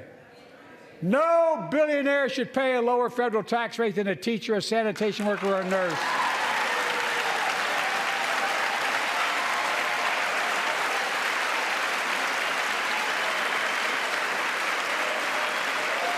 I propose a minimum tax for billionaires of 25%, just 25%. You know what that would raise? That would raise $500 billion over the next 10 years. And imagine what that could do for America. Imagine a future with affordable child care. Millions of families can get what they need to go to work to help grow the economy. Imagine a future with paid leave, because no one should have to choose between working and taking care of their sick family member. Imagine the future of home care and elder care, and people living with disabilities so they can stay in their homes and family caregivers can finally get the pay they deserve. Tonight, let's all agree once again to stand up for seniors. Many of my friends on the other side of the aisle want to put Social Security on the chopping block. If anyone here tries to cut Social Security, Medicare, or raise the retirement age, I will stop you.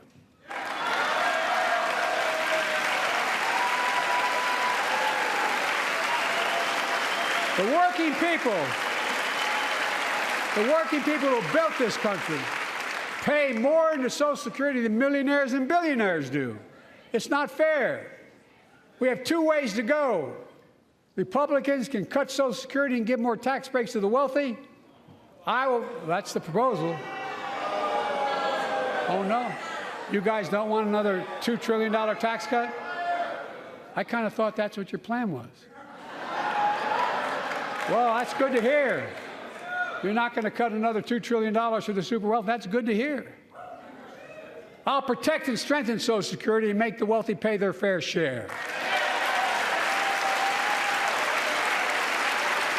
Look.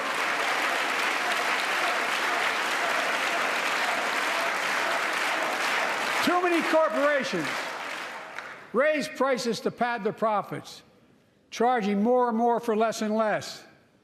That's why we're cracking down on corporations engaged in price gouging and deceptive pricing, from food to health care to housing. In fact, the snack companies think you won't notice if they change the size of the bag and put a hell of a lot fewer, same size bag, put fewer chips in it. No, I'm not joking. It's called shrinkflation. Pass Bobby Casey's bill and stop this. I really mean it.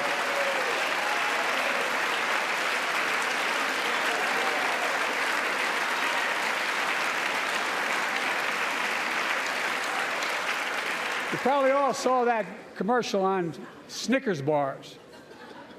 You get charged the same amount, and you got about, I don't know, 10% fewer Snickers in it. Look, I'm also getting rid of junk fees. Those hidden fees at the end of your bill that are there without your knowledge. My administration announced we're cutting credit card late fees from $32 to $8.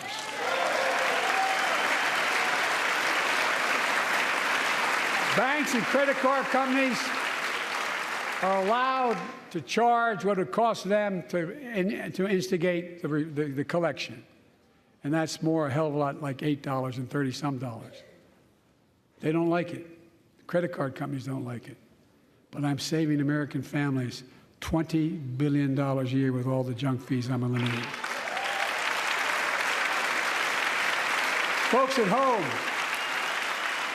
that's why the banks are so mad. It's $20 billion in profit. I'm not stopping there. My administration has proposed rules to make cable, travel, utilities, and online ticket sellers tell you the total price up front so there are no surprises. It matters. It matters.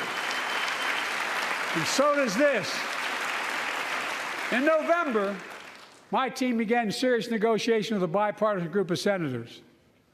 The result was a bipartisan bill with the toughest set of border security reforms we've ever seen.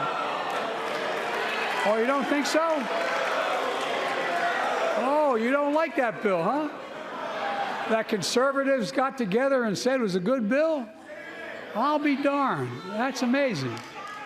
That bipartisan bill would hire 1,500 more security agents and officers, 100 more immigration judges to help tackle the backload of 2 million cases, 4,300 more asylum officers, and new policies so they can resolve cases in 6 months instead of 6 years now.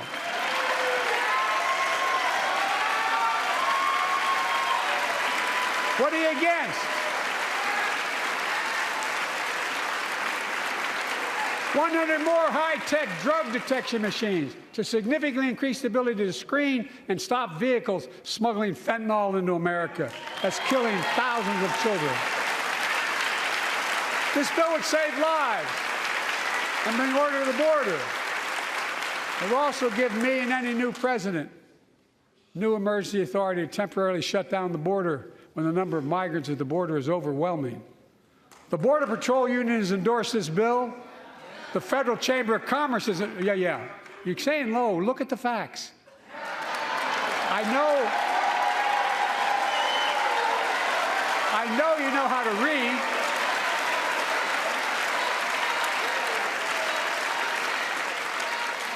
I believe that given the opportunity for a majority in the House and Senate would endorse the bill as well, a majority right now. But unfortunately, politics has derailed this bill so far. I'm told my predecessor called members of Congress in the Senate to demand they block the bill. He feels political win, he viewed it as a political win for me and a political loser for him. It's not about him, it's not about me. I'd be a winner, not really.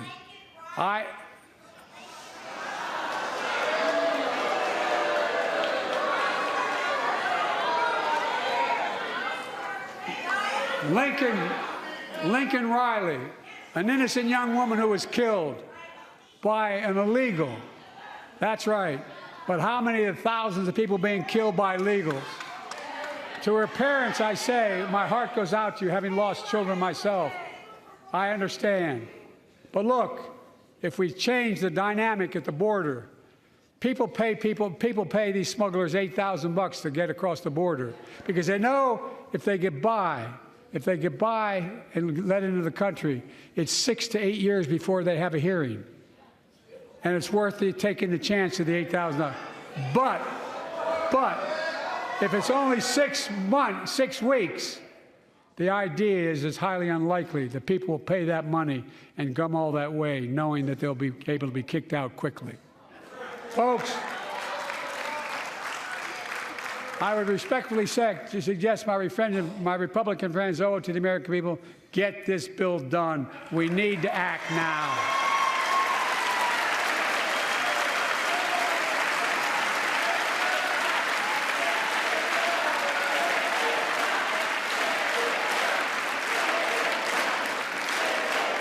And if my predecessor is watching, instead of paying politics and pressuring members of Congress to block the bill, join me in telling the Congress to pass it. We can do it together. But that's what here's what he will not do. I will not demonize immigrants saying they are poison in the blood of our country. I will not separate families. I will not ban people because of their faith. Unlike my predecessor on my first day in office, I introduced a comprehensive bill to fix our immigration system. Take a look at it. It has all these and more. Secure the border.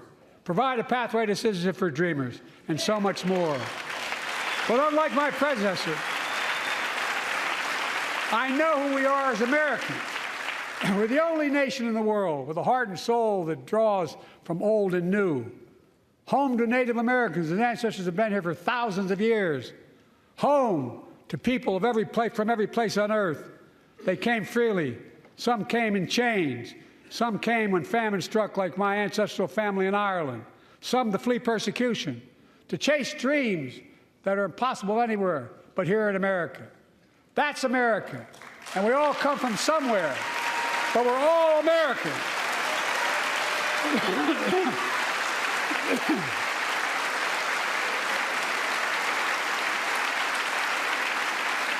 Look, folks, we have a simple choice. We can fight about fixing the border, or we can fix it. I'm ready to fix it. Send me the border bill now.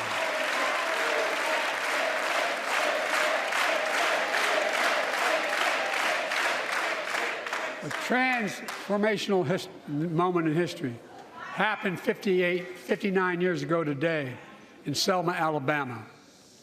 Hundreds of foot soldiers for justice marched across the Edmund Pettus Bridge, named after the Grand Dragon of the Ku Klux Klan, to claim their fundamental right to vote. They were beaten, they were bloody, and left for dead. Our late friend and former colleague, John Lewis, was on that march. We miss him.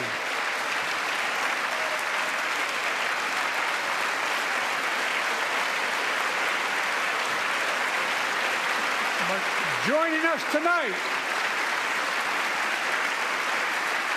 are other marchers, both in the gallery and on the floor, including Betty Mae Fikes, known as the voice of Selma.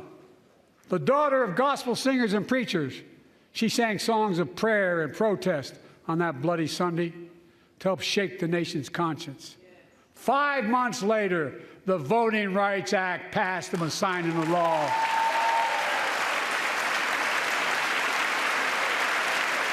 Thank you. Thank you, thank you, thank you.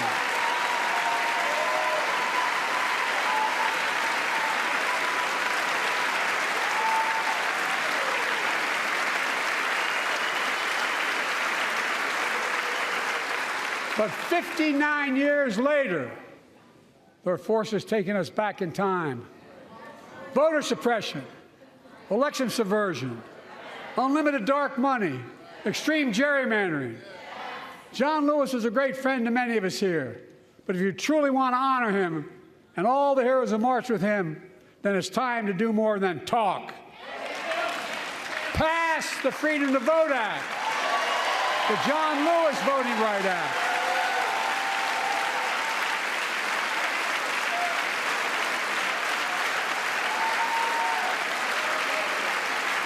And stop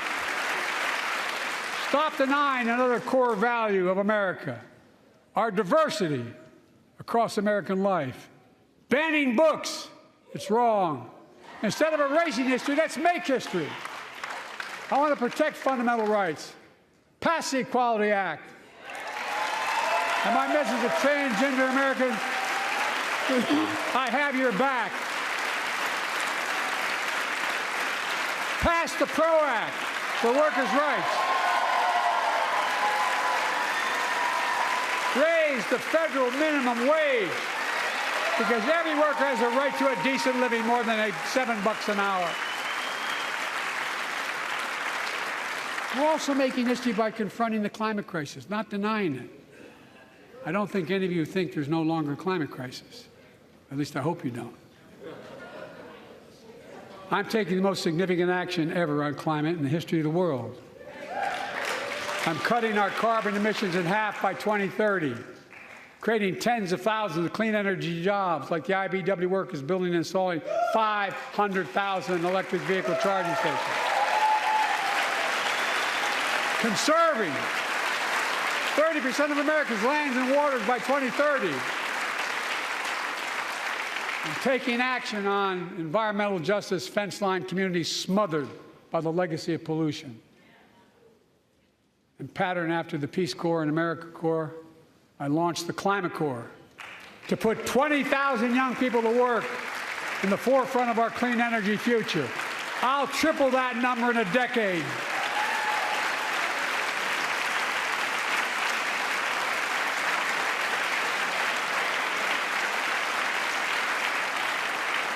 To state the obvious, all Americans deserve the freedom to be safe. And America is safer today than when I took office. The year before I took office, murder rates went up 30%. 30% they went up. The biggest increase in history. It was then, through my American Rescue Plan, which every American voted against, I might add, we made the largest investment in public safety ever. Last year, the murder rate saw the sharpest decrease in history. Violent crime fell to one of its lowest levels in more than 50 years.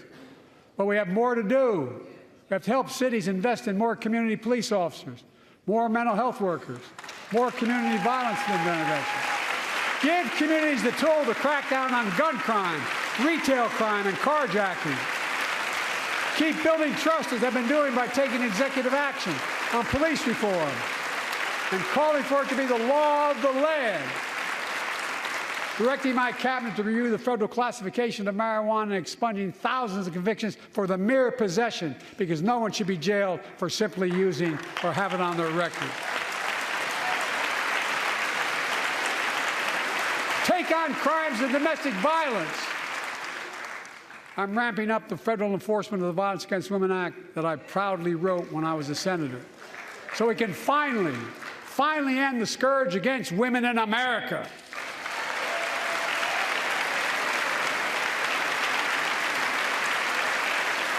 There are other kinds of violence I want to stop. With us tonight is Jasmine, whose 9-year-old sister Jackie was murdered with 21 classmates and teachers in an elementary school in Uvalde, Texas. Very soon after that happened, Jill and I went to Uvalde for a couple of days. We spent hours and hours with each of the families. We heard their message, so everyone in this room, in this chamber, could hear the same message. The constant refrain, and I was there for hours meeting with every family. They said, do something. Do something. Well, I did do something by establishing the first ever Office of Gun Violence Prevention in the White House, that the Vice President is leading the charge. Thank you for doing it. Meanwhile,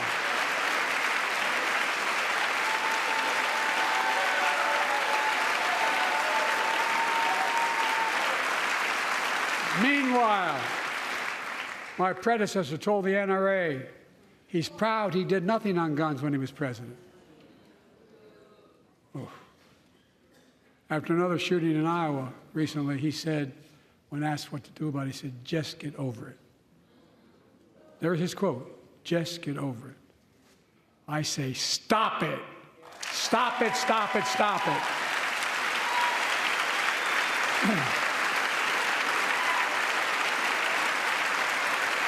I'm proud we beat the NRA when I signed the most significant gun safety law in nearly 30 years because of this Congress. We now must beat the NRA again. I'm demanding a ban on assault weapons and high-capacity magazines. Pass universal background checks. None of this. I taught the Second Amendment for 12 years. None of this violates the Second Amendment or vilifies responsible gun owners. You know, as we manage challenges at home, we're also managing crises abroad, including in the Middle East. I know the last 5 months have been gut-wrenching for so many people, for the Israeli people, for the Palestinian people, and so many here in America.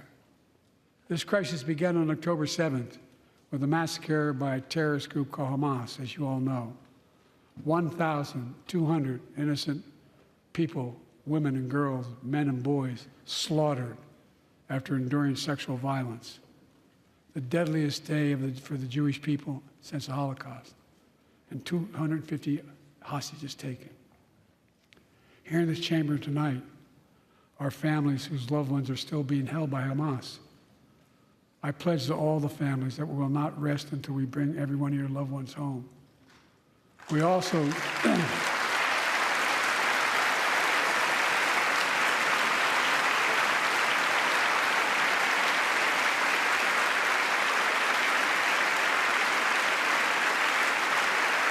will also work around the clock to bring home Evan and Paul, Americans being unjustly detained by the Russians and others around the world. Israel has the right to go after Hamas. Hamas ended this conflict by releasing hostages, laying down arms, could end it by releasing the hostages, laying down arms, and surrendering those responsible for October 7th. But Israel has Israel has an added burden because Hamas hides and operates among the civilian population like cowards under hospitals, daycare centers, and all the like. Israel also has a fundamental responsibility, though, to protect innocent civilians in Gaza.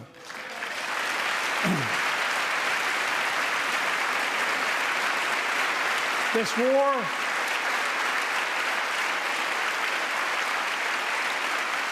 has taken a greater toll on innocent civilians than all previous wars in Gaza combined. More than 30,000 Palestinians have been killed, most of whom are not Hamas. Thousands and thousands of innocents, women and children, girls and boys, also orphaned. Nearly 2 million more Palestinians under bombardment or displacement. Homes destroyed, neighborhoods in rubble, cities in ruin. Families without food, water, medicine. It's heartbreaking. I've been working nonstop to establish an immediate ceasefire that would last for 6 weeks to get all the prisoners released, all the hostages released. To get the hostages home and ease the intolerable and humanitarian crisis and build toward an enduring, something more enduring. The United States has been leading international efforts to get more humanitarian assistance to Gaza. Tonight, I'm directing the U.S. military to lead an emergency mission to establish a temporary pier in the Mediterranean on the coast of Gaza that can receive large shipments carrying food, water, medicine, and temporary shelters. No U.S. boots will be on the ground. A temporary pier will enable a massive increase in the amount of humanitarian assistance getting into Gaza every day.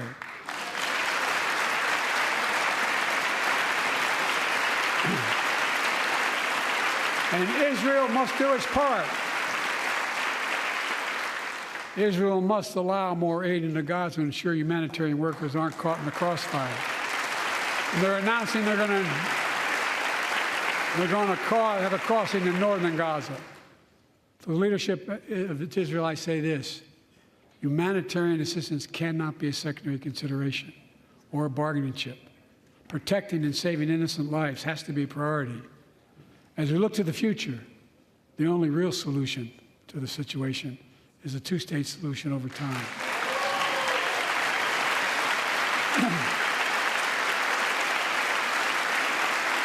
And I say this as a lifelong supporter of Israel. My entire career, no one has a stronger record with Israel than I do. I challenge any of you here. I'm the only American president of Israel in wartime. But there is no other path that guarantees Israel's security and democracy. There is no other path that guarantees Palestinians can live in peace with peace and dignity. And there's no other path that guarantees peace between Israel and all of its neighbors, including Saudi Arabia, with whom I'm talking. Creating stability in the Middle East also means containing the threat posed by Iran. That's why I built a coalition of more than a dozen countries to defend international shipping and freedom of navigation in the Red Sea. I've ordered strikes to degrade the Houthi capability and defend U.S. forces in the region. As Commander-in-Chief, I will not hesitate to direct further measures to protect our people and our military personnel.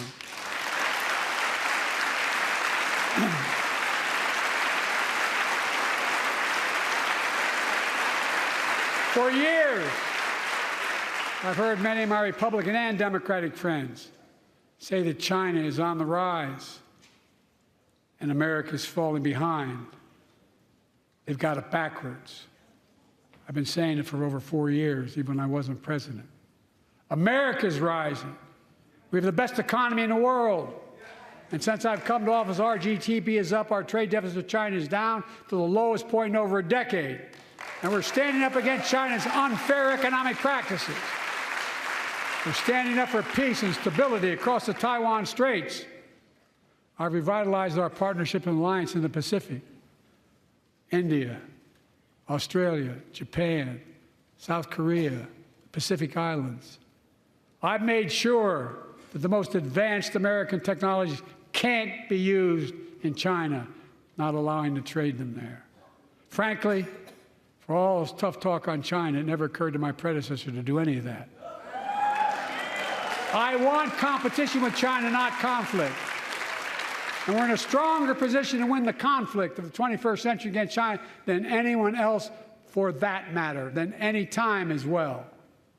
Here at home, I've signed over 400 bipartisan bills, but there's more to pass my unity agenda. Strengthen penalties on fentanyl trafficking. You don't want to do that, huh? Pass bipartisan privacy legislation to protect our children online. Harness the promise of AI to protect us from peril. Ban AI voice impersonations and more.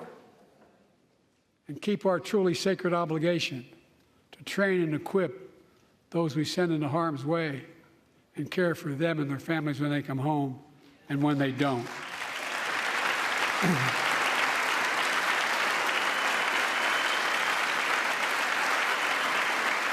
That's why the song Support and Help of Dennis and the VA, I signed the PACT Act. One of the most significant laws ever, helping millions of veterans exposed to toxins who now are battling more than 100 different cancers. Many of them don't come home, but we owe them and their families support. We owe it to ourselves to keep supporting our new health research agency called ARPA-H, and remind us that we can do big things, like end cancer as we know it, and we will.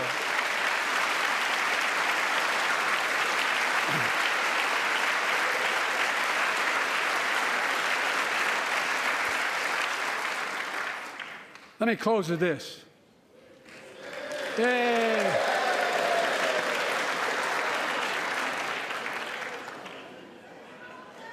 I know you don't want to hear any more, Lindsay, but I got to say a few more things. I know it may not look like it, but I've been around a while. When you get to be my age, certain things become clearer than ever. I know the American story. Again and again, I've seen the contest between competing forces in the battle for the soul of our nation, between those who want to pull America back to the past and those who want to move America into the future. My lifetime has taught me to embrace freedom and democracy, a future based on core values that have defined America: honesty, decency, dignity, equality, to respect everyone, to give everyone a fair shot, to give hate no safe harbor. Now, other people my age see it differently. The American story of resentment, revenge, and retribution, that's not me. I was born amid World War II, when America stood for the freedom of the world. I grew up in Scranton, Pennsylvania, and Claymont, Delaware, among working-class people who built this country. I watched in horror as two of my heroes, like many of you did, Dr. King and Bobby Kennedy, were assassinated. And their legacies inspired me to pursue a career in service. I left the law firm and became a public defender because my city of Wilmington was the only city in America occupied by the National Guard after Dr. King was assassinated because of the riots. And I became a county councilman almost by accident. I got elected to the United States Senate when I had no intention of running at age 29. Then vice president of our first black president. Now president to the first women vice president.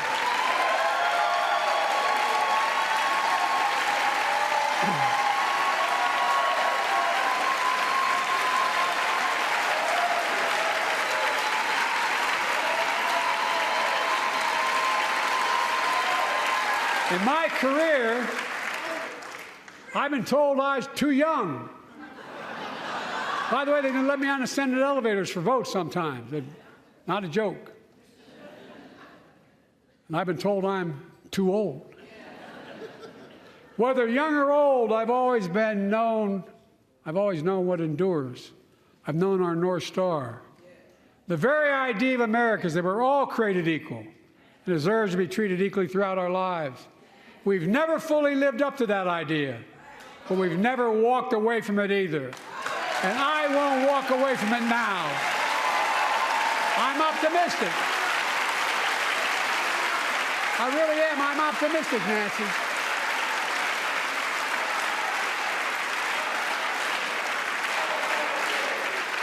My fellow Americans,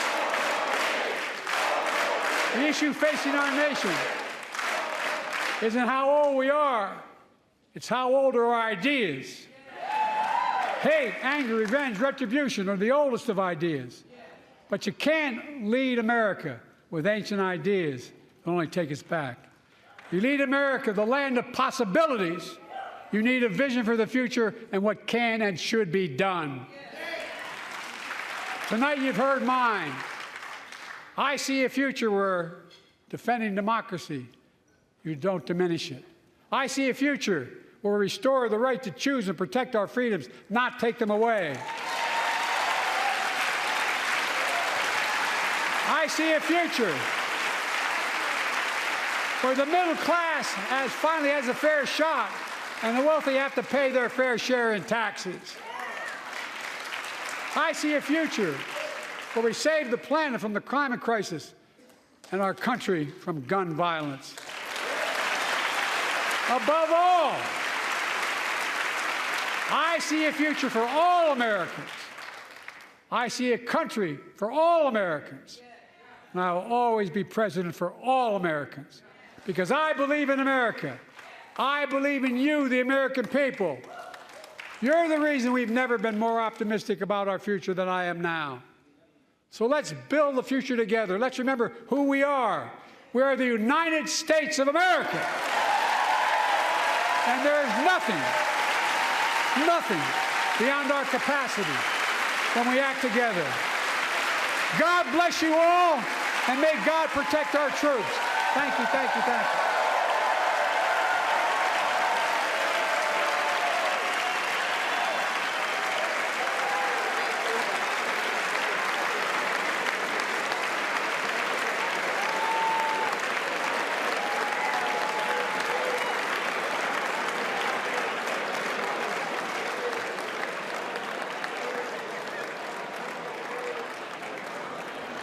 President Biden, wrapping up a State of the Union address, his final before the election in just over an hour's time. ending to thunderous applause, at least from Democrats in the room, and now shaking hands as he steps down from the Speaker's rostrum, having shaken hands with the still relatively new Speaker of the House, and saluting his colleagues as he steps down into the chamber. I'm Joe Matthew in Washington. This is special global coverage of the State of the Union address tonight in Washington, D.C. Kaylee Lyons, Rick Davis, and Jeannie Shanzano are with us in our Washington bureau as we try to unpack what we just heard. A laundry list, certainly, but also a tone from this president that was predicted from the White House. High energy, oomph behind the speech. He did manage to find spontaneous moments, Kaylee, with a back and forth with none other than Marjorie Taylor Greene. It was the issue of the border that really seemed to light up Republicans tonight in this room. Absolutely. Marjorie Taylor Greene confronting the president from across many rows of seats about Laken Riley, who we discussed earlier this evening, a college student in Georgia who was killed by a person who was in the country illegally. He did say Laken Riley's name. He addressed her parents, and leaning on the empathy we have often seen from this president, says he understands what it was like having lost children himself, what they must be experiencing. Interesting, though, that on the actual substantive issue of the border, which we knew was going to likely feature heavily into this speech, he didn't get to it until about 40 minutes in. He instead began with the issue of Ukraine, then moving to the issue of democracy. One of the big highlight lines in the first portion of the speech coming from the president, and he was alluding to his predecessor, said that you can't love your country only when you win. And Joe, he said that line after talking about January 6th. And from there, of course, we saw him touch on many other issues, abortion, the economy, and ending the speech this evening addressing what many see as one of his biggest weaknesses as he campaigns for a second term, his age. He said, I've been around a while, trying to play a joke about it, but then also said the issue facing our nation is not how old we are, it's how old our ideas are. And it was really toward the end of this speech that you saw Biden in campaign mode, not just addressing the American people in this Congress as president, but as someone who would like to stay president for another 4 years, Joe. Yeah, Kaylee, we heard him use that line on Late Night with Seth Meyers a couple weeks ago about whether your ideas are old. And he certainly delivered that here with some emphasis, as he did the money line of the night. The state of our union, he said, is strong and getting stronger. Not everyone in the room agrees with that, of course. And I will tell you that in this statuary hall, all the lawmakers are now emerging from the chamber. Senators and members of the House are streaming by us here, and we're going to have conversations with some of them coming up here on Bloomberg for their impressions, as I mentioned, D's and R's, who sat through this, Kaylee. And of course, we're now going to be hearing the official Republican response to this address tonight from the president. Yeah, Senator Katie Britt of Alabama, of course, at 42 years old, the youngest woman Republican ever to be elected to the chamber, will shortly give the Republican response. And of course, we will be bringing you that response live on Bloomberg Television and radio. But we also do want to get the response of our political panel, who is still with us. Jeannie Shanzano of Iona University and Rick Davis, partner at Stone Court Capital, are still here with me at the Washington Bureau. And Jeannie, I would like to just begin with you. This speech was over an hour long. One of the big conversations we were having going into it is not what the president said, but how he said it being important. How would you rate his performance this evening, aside from the policy he outlined? You know, I have to say, I think the performance itself, it was energetic. Joe used the word, he had a lot of oomph. I think it was raucous. He was interacting with members of Congress.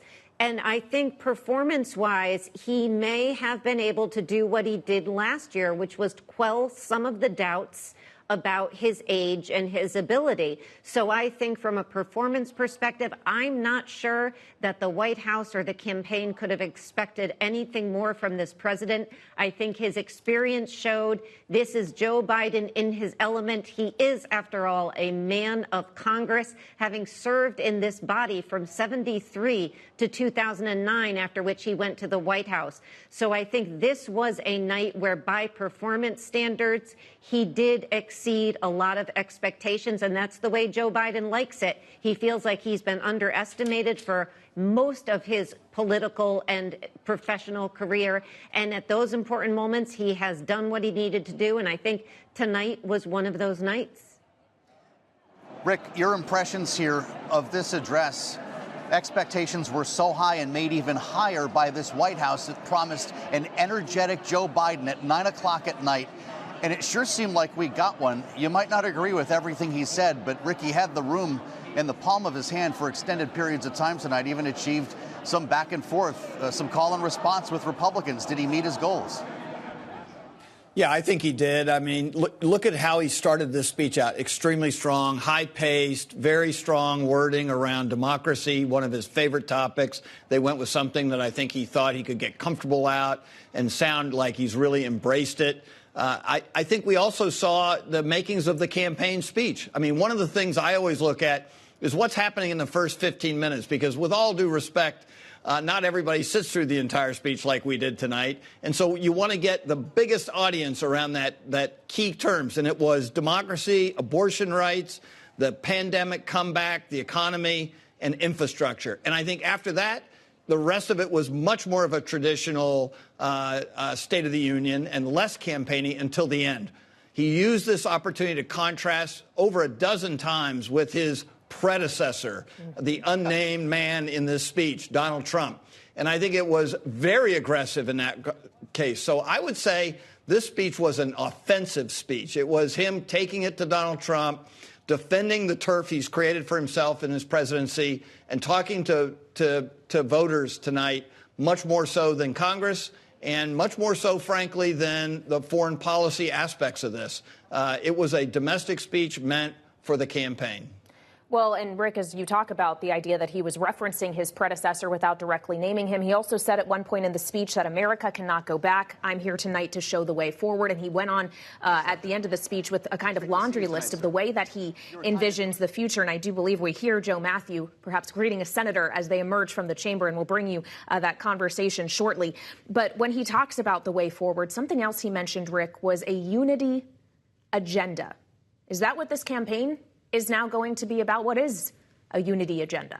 Yeah, I would say it was surprising to me because it was stuck literally at the end of the speech. Right as he was wrapping things up, he sort of sprung the unity agenda. He talked about bringing people home from conflicts around the world and taking care of them. He talked about AI. It didn't seem to have the sort of cohesiveness that the rest of the speech did. And frankly, I didn't take the speech as a unity speech. He wasn't asking Congress to sort of get together and work things out. He was advocating for his views. And he actually went after Republicans in the House a number of times when they rejected conservative plans like the immigration bill that came out of the Senate. So I think it must have been an afterthought or something that they tacked on to the end of the speech to try and keep a positive tone to the finish. But to be honest with you, I didn't really see how it fit into the speech. All right, and we want to go now back to Joe in Statuary Hall, where he is joined by Senator Dick Durbin, the Senate Majority Whip. Joe. Yeah, thanks, Kayleigh. Senator, it's great to see you, and welcome back to Bloomberg on this State of the Union night. I don't know how you managed to get out of the chamber there. The energy seemed high. We were promised a high-energy Joe Biden late at night. Did he pull that through for those who were in the room? Absolutely. A home run. Strong ideas, strong presentation. Put to rest this notion that he's somehow an elderly man who can't handle the job. He showed real strength tonight on ideas that are important for America's future. Yeah. Interesting order in topics. We started on Ukraine. We heard about the economy, a lot of other issues before we ever got to the border. Senator, that seems to be the issue that lit up the room. It certainly has been driving the debate here with the president's supplemental emergency request. Did he make any headway there? Are you seeing half the room up, half the room down? And it really underscores the division. 2 out of 3 Americans know what's going on. There was a bipartisan bill proposed in the Senate, which the president supported. James Lankford of Oklahoma, a Republican senator, was the lead negotiator. We were ready to move forward on a bipartisan solution. Guess what happened? Donald Trump said, stop. We don't want to give Joe Biden a victory. Blame it on me, he said. Well, I am blaming it on him. He stopped any progress on a bipartisan solution. The president tonight said, stop giving your speeches on the Republican side about the border. Do something. Join me in passing this bill. You're the majority whip, and you blame Donald Trump for what happened. I certainly do. He said exactly that. I'm quoting him. Place the blame on me. He's the one who stopped the negotiation, stopped any effort for bipartisanship. So let's ignore him for a minute and solve the problem on a bipartisan basis. Well, indeed, as the majority whip, you have a sense of the votes. I wonder if we're going to see a vote in the Senate, maybe even tonight, Senator, on this stopgap budget plan that passed, the minibus, if we can call it that passed the House. Do you have work left tonight, or is that tomorrow? Tomorrow. Will it pass? I think it will. I think the strong bipartisan support in the House is an indication of what's going to happen in the Senate. This is the beginning of the general election, as many have called it. This is going to be Joe Biden versus Donald Trump. Americans need to start getting their minds around that. Yes, they should. And it's important that they do, because this is a clear choice between Biden and Trump. We've seen this match before, but we understand the gravity of it after January 6th insurrection mob. I mean, the violence that President Trump initiated against this very building and the people who work in it should not be easily forgotten. Senator Dick Durbin, thank you for spending time with us tonight on Bloomberg. It's good to see you on the State of the Union evening. Kayleigh, I'll send it back to you in the Bureau. Joe, thank you very much. Of course, as we consider the Senate moving forward on funding the government, there do remain many open questions that Congress still have to deal with, many of which the president spoke about this evening, not just including the bipartisan border measure that he was encouraging be revived, if you will, after it was very quickly killed shortly after the announcement, but also on the issue of Ukraine. He touched as well on Israel, remembering that funding for these two allies are wrapped together in a supplemental national security package that has indeed passed the Senate. And Jeannie, leading up to this speech, especially in light of the fact that we were just talking about the unity agenda, if you will, there's the question of unity between the different parties. Sure. There's also the question of unity within the party. And within the Democratic Party, the issue of Israel is perhaps one of the more divisive ones. How do you think the president handled that tonight? Did he do a good job of bridging the gap between, or bridging the divide, if you will, from being supportive of Israel, but also trying to be supportive of Palestinian life in Gaza? Yeah, I mean, he's in a really tough position. He is getting a lot of pushback from his own party, as you mentioned, Kayleigh. We even saw two members in the House tonight hold up a sign to Democrats saying ceasefire now. So he is getting that pushback. We saw it on Super Tuesday with the number of uncommitteds in places like Minnesota.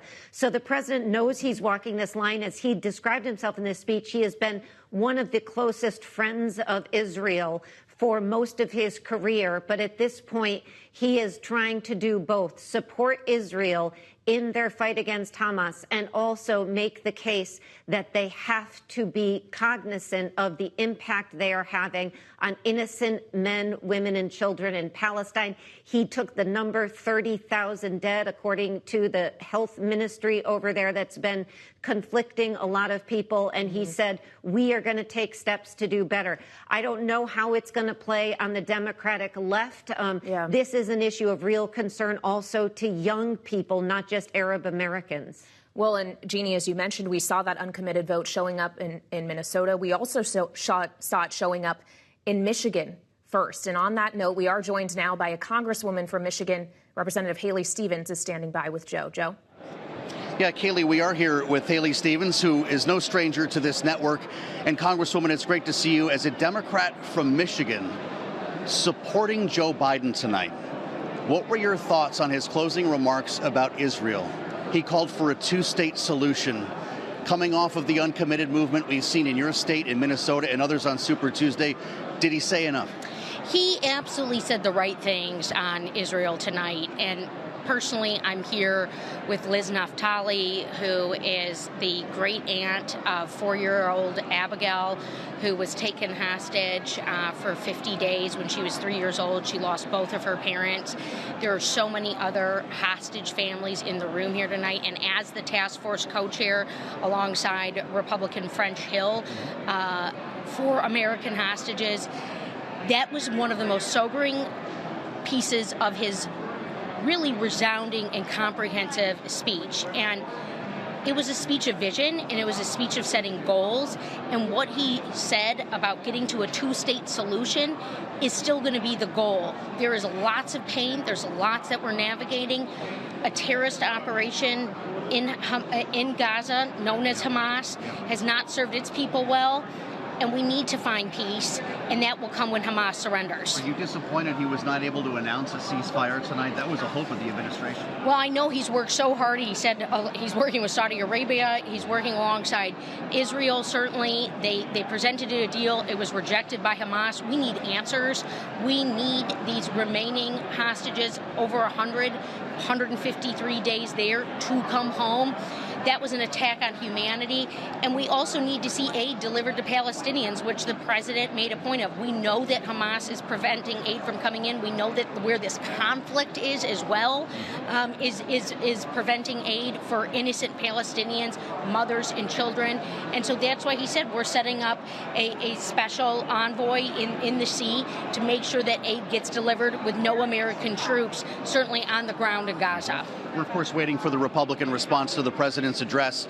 Before we wrap up this evening, Sean Fain from the UAW was with the First Lady tonight, called out by Joe Biden. We've talked about this before, Congresswoman. The rank and file in this union, in many cases, are voting for Donald Trump. What's the message that they heard tonight from this president, or that you hope they heard? Well, certainly he delivered a very strong and resounding commitment to American manufacturing, to solving supply chain issues, to investing in education and skills training. But here's the thing. Joe Biden's coming to Michigan next week. He's going to be digging deep. He's going to be making sure that these union members know who he is, that he's the tough guy in the room, and he's also the honest guy in the room that has a commitment to protecting freedoms, to standing up for job creation, and making sure that our middle class is at the table while we do it. And that's why Sean Fain was here tonight. I was so thrilled to see him get a shout out. Can't wait to have the president back in Michigan. Well, come talk to us again when you get back to Michigan, Congresswoman. It's great to see you. Haley Stevens, the Democrat from Michigan, with us as part of our special coverage here. Kaylee, this is the message that starts now. Rick and Jeannie were talking about this, not just members of the cabinet, but the president's Democratic allies fan out across the country to deliver this message starting tomorrow. Absolutely, as we are now, for all intents and purposes, in the general election, and President Biden is very likely to be up against former President Donald Trump 8 months from now on the ballot in November. And on that point, we did have reaction to the former president during the course of the State of the Union speech. And Donald Trump points out, Rick, it took him over 20 minutes to get to immigration and then, in Trump's words, said nothing about it. Did he say enough about this subject this evening? Is the former president right? Well, we were wondering if anybody was going to sleep through the speech, and it's pretty clear maybe President Trump did. I think that the piece on immigration was very interesting, and I thought one of the most engaging parts, because it was where he actually took up a discussion directly with Marjorie Taylor Greene. Yes. And engaged with her, and it was an ad-lib portion of the speech. And she was pushing in a very aggressive way for him to say Laken Riley's name, right? Say the name. The pin that he had taken from her as he came into the hall was next to his dais, and he picked it up and held it up, and he said the name. And he did something that I think is going to create a little bit of a backlash. So he may have said a lot more than Donald Trump thought he did, and that was he referred to illegals. And that was a term that he hasn't really used in reference to migrants coming across the border. And we already see across the internet some of the more progressive groups within his coalition basically pushing back over this portion of the speech. So what's interesting is Donald Trump and the progressives in the Democratic wing seem to have something in common, which is the president sounded more conservative by defending the bill in the Senate that didn't get a hearing in the House. And that was something that always ruffled the feathers of the Democrats in the House, too. So I think that's going to be one of the things we're talking about for days to come, is this sort of very aggressive approach he took on immigration in this speech. And it's worth noting, as we discuss Laken Riley in particular, the individual who has allegedly committed that crime has not yet been convicted, and we should keep that in mind. There was an interesting moment in the speech as well during the conversation around the border, Jeannie, when the president was talking about the bipartisan deal. One of the negotiators of that deal on the Republican side, Senator James Lankford, mouthed "it's true" when the president was talking about the attributes. Everybody else on the Republican side of the chamber didn't really seem to have much reaction, but I thought that was a very interesting moment, Jeannie. Yeah, it absolutely was. And, yeah. you know, I see Katie Britt. And yeah, we're seeing Senator Katie Britt now. I have the honor of serving the people of the great state of Alabama in the United States Senate. However, that's not the job that matters most. I am a proud wife and mom of 2 school-aged kids. My daughter Bennett and my son Ridgway are why I ran for the Senate. I'm worried about their future and the future of children in every corner of our nation. And that's why I invited you into our home tonight.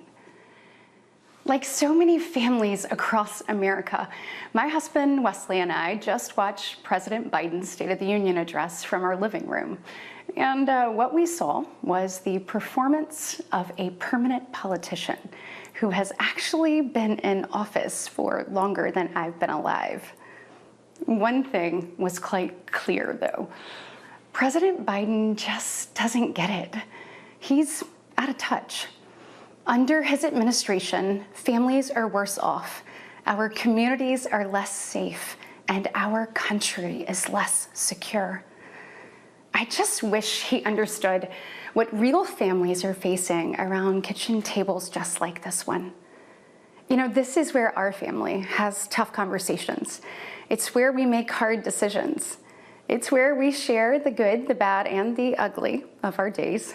It's where we laugh together, and it's where we hold each other's hands and pray for God's guidance. And many nights, to be honest, it's where Wesley and I worry. I know we're not alone. And so tonight, the American family needs to have a tough conversation, because the truth is, we're all worried about the future of our nation. The country we know and love seems to be slipping away, and it feels like the next generation will have fewer opportunities and less freedoms than we did. I worry my own children may not even get a shot at living their American dreams. My American dream allowed me, the daughter of 2 small business owners from rural Enterprise, Alabama, to be elected to the United States Senate at the age of 40. Growing up, sweeping the floor at my dad's hardware store and cleaning the bathroom at my mom's dance studio, I never could have imagined what my story would entail. To think about what the American dream can do across just one generation, in just one lifetime, it's truly breathtaking. But right now, the American dream has turned into a nightmare for so many families. The true, unvarnished state of our union begins and ends with this. Our families are hurting. Our country can do better. And you don't have to look any further than the crisis at our southern border to see it. President Biden inherited the most secure border of all time. But minutes after taking office, he suspended all deportations, he halted construction of the border wall, and he announced a plan to give amnesty to millions. We know that President Biden didn't just create this border crisis, he invited it with 94 executive actions in his first 100 days. When I took office, I took a different approach. I traveled to the Del Rio sector of Texas. That's where I spoke to a woman who shared her story with me. She had been sex trafficked by the cartels starting at the age of 12. She told me not just that she was raped every day, but how many times a day she was raped. The cartels put her on a mattress in a shoebox of a room, and they sent men through that door over and over again for hours and hours on end. We wouldn't be okay with this happening in a third world country. This is the United States of America, and it is past time, in my opinion, that we start acting like it. President Biden's border policies are a disgrace. This crisis is despicable, And the truth is, it is almost entirely preventable. From fentanyl poisonings to horrific murders, there are empty chairs tonight at kitchen tables just like this one because of President Biden's senseless border policies. Just think about Lake and Riley. In my neighboring state of Georgia, this beautiful 22-year-old nursing student went out on a jog one morning, but she never got the opportunity to return home. She was brutally murdered by one of the millions of illegal border crossers President Biden chose to release into our homeland. Y'all, as a mom, I can't quit thinking about this. I mean, this could have been my daughter. This could have been yours. And tonight, President Biden finally said her name. But he refused to take responsibility for his own actions. Mr. President, enough is enough.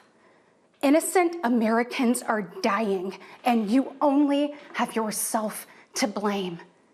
Fulfill your oath of office, reverse your policies, end this crisis, and stop the suffering. Sadly, we know that President Biden's failures don't stop there. His reckless spending dug our economy into a hole and sent the cost of living through the roof. We have the worst inflation in 40 years and the highest credit card debt in our nation's history. Let that sink in. Hardworking families are struggling to make ends meet today. And with soaring mortgage rates and sky-high childcare costs, they're also struggling to how to plan for tomorrow. The American people are scraping by, while President Biden proudly proclaims that Bidenomics is working. Goodness, y'all, bless his heart, we know better. I'll never forget stopping at a gas station in Chilton County one evening. The gentleman working the counter told me that after retiring, he had to pick up a job in his 70s so that he didn't have to choose between going hungry or going without his medication. He said, I did everything right. I did everything I was told to do. I worked hard, I saved, I was responsible. He's not alone. I hear similar concerns from fellow parents, whether I am walking with my friends or whether I'm at my kids' games. But let's be honest, it's been a minute since Joe Biden pumped gas, ran a carpool, or even pushed a grocery cart. Meanwhile, the rest of us see our dollar and we know it doesn't go as far. We see it every day. And despite what he tells you, our communities are not safer. For years, the left has coddled criminals and defunded the police, all while letting repeat offenders walk free. The result is tragic, but foreseeable. From our small towns to America's most iconic city streets, life is getting more and more dangerous. And unfortunately, President Biden's weakness isn't just hurting families here at home. He is making us a punchline on the world stage. Look, where I'm from, your word is your bond. But for 3 years, the president has demonstrated that America's word doesn't mean what it used to. From abandoning our allies in his disastrous withdrawal from Afghanistan to desperately pushing another dangerous deal with Iran, President Biden has failed. We've become a nation in retreat. And the enemies of freedom, they see an opportunity. Putin's brutal aggression in Europe has put our allies on the brink. Iran's terrorist proxies have slaughtered Israeli, Jews, and American citizens. They've targeted commercial shipping, and they've attacked our troops nearly 200 times since October, killing 3 U.S. soldiers and 2 Navy SEALs. Meanwhile, the Chinese Communist Party is undercutting America's workers. China is buying up our farmland, spying on our military installations, and spreading propaganda through the likes of TikTok. You see, the CCP knows that if it conquers the minds of our next generation, it conquers America.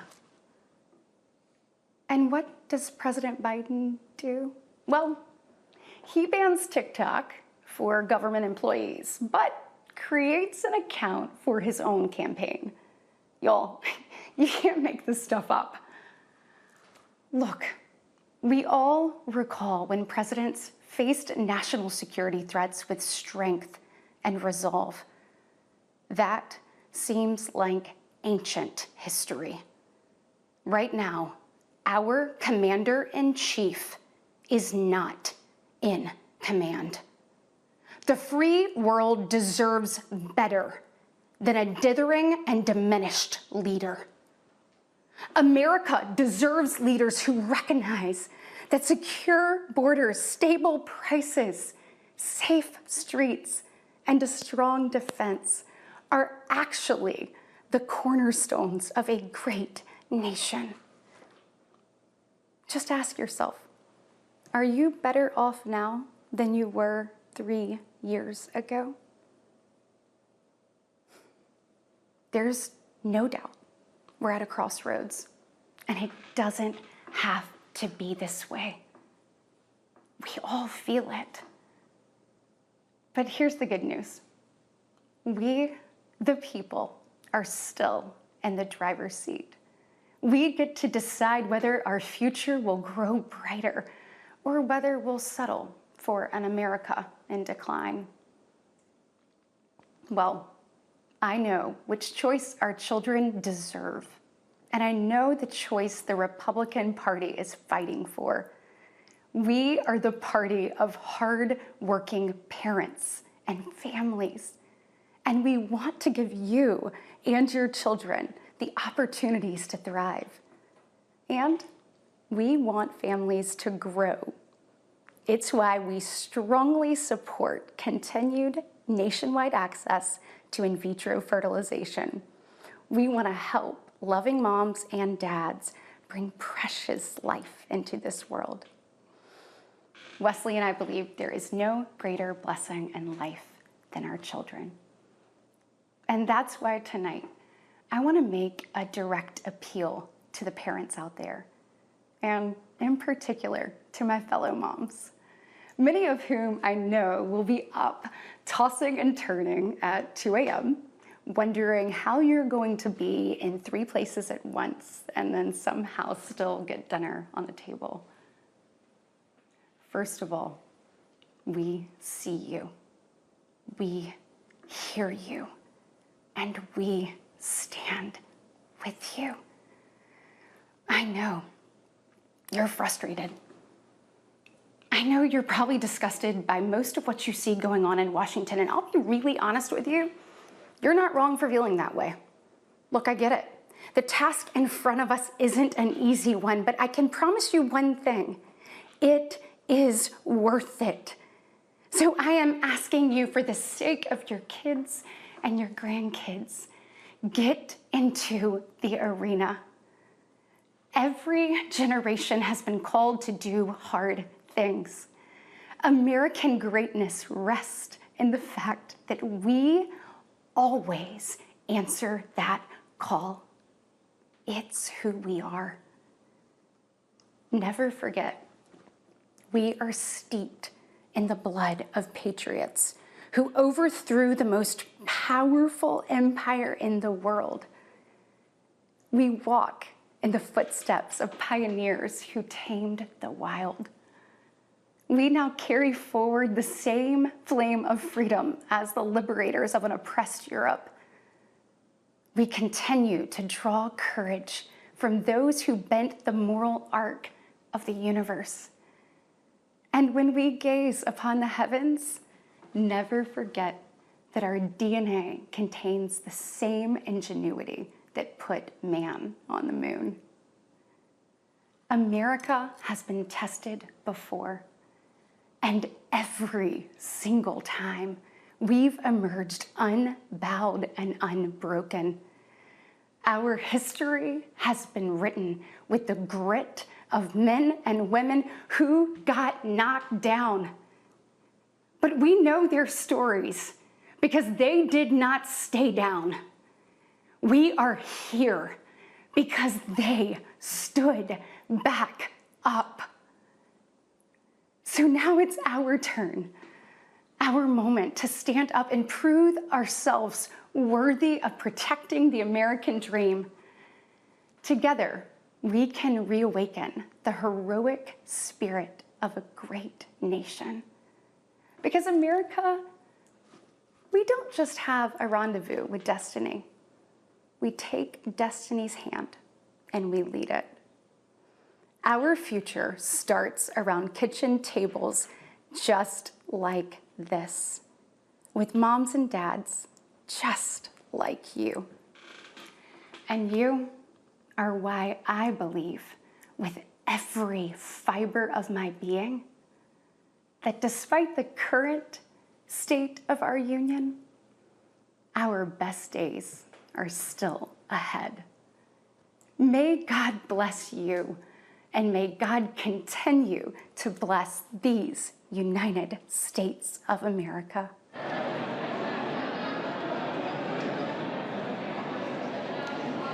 Live sound from Senator Katie Britt, the senator from Alabama, delivering the official Republican response to Joe Biden's State of the Union address. Impassioned and at times emotional, describing an America beset with illegal immigration and inflation, yet one that she says still carries opportunities ahead. I'm Joe Matthew in Statuary Hall in the House of Representatives. Having just heard from the president and Senator Britt, we're joined now by Congressman Brian Stile, the Republican from Wisconsin, was in the room, a member of the Financial Services Committee here in the House and chair of the Admin Committee. Congressman Stile, it's great to see you. Where to begin after a response like that? You were in the room for Joe Biden's address. Did he speak to you as a Republican lawmaker when he talked about his unity agenda? I think the president really missed the opportunity to speak with emotion, as Senator Britt just did, about two of the most important issues of the day: the way that illegal immigration is impacting American families across the country, and the way that inflation, cumulatively 17%, is impacting families' ability to afford the things that they need. I think his comments on the economic policies were pretty disingenuous at times, commenting about the size of a Snickers bar or the amount of chips in a bag, rather than talking about the way that things being 17% more expensive than when he took office are impacting families who are struggling to get by. You know, we talk about inflation a lot when you're on with us, Congressman. Jay Powell testified the last 2 days on Capitol Hill, and he seemed to be pretty optimistic about the fight against inflation, to the point where we're talking about interest rate cuts at some point this year. Would that not be a sign of success in that fight? Inflation is coming down, but the cumulative impact on families is still quite real. You come to a grocery store in Wisconsin at the checkout counter with me, and you'll hear time and again that families are struggling to be able to afford the things that they need. We've made progress on the fight against inflation, but we're still dealing with the fact that this administration spent trillions of dollars after the end of the pandemic. Will you be on the trail in this campaign to help Donald Trump deliver his message? Wisconsin's going to be front and center, and the contrast in policy between President Biden and President Trump couldn't be more clear. The president doubled down on his policies of keeping the U.S.-Mexico border unsecure and refusing to address the fact that inflation is clobbering families across the country. Congressman Brian Stile, Republican from Wisconsin, we thank you for the insights. Kaylee, that's just a sense of the Republican response here in the room to what we heard from the president tonight in that speech that lasted over an hour, his big opportunity between now and the convention. Absolutely, and we want to get final thoughts now with our political panel, Rick Davis and Jeannie Shanzano, who are back with me here in Washington. Rick, just quickly, does President Biden leave tonight in a better position than he entered it? Yeah, absolutely. He was able to start the campaign with a full enunciation of his priorities for the general election. It's, democracy, abortion rights, the economy, and infrastructure. He's ready to take it to Donald Trump. Katie Britt gave the response. That's the Donald Trump campaign. Jeannie, your thoughts? Yeah, I think performance-wise, Joe Biden did everything he needed to do. Republicans who were hoping that he makes an error have to be disappointed because he did not, and Democrats seem to be widely enthusiastic. He is the Joe Biden they wanted to see. He was interacting with members. He was, open. He was energetic. So a good performance night for Joe Biden. All right, Jeannie Shanzano and Rick Davis, thank you so much for being with us on the State of the Union evening. And thank you to all of you listening on radio and watching on television for joining us for this special coverage of the State of the Union address and the Republican response on Bloomberg TV and radio. For Joe Matthew at Capitol Hill, I'm Kaylee Lyons in Washington. This is Bloomberg.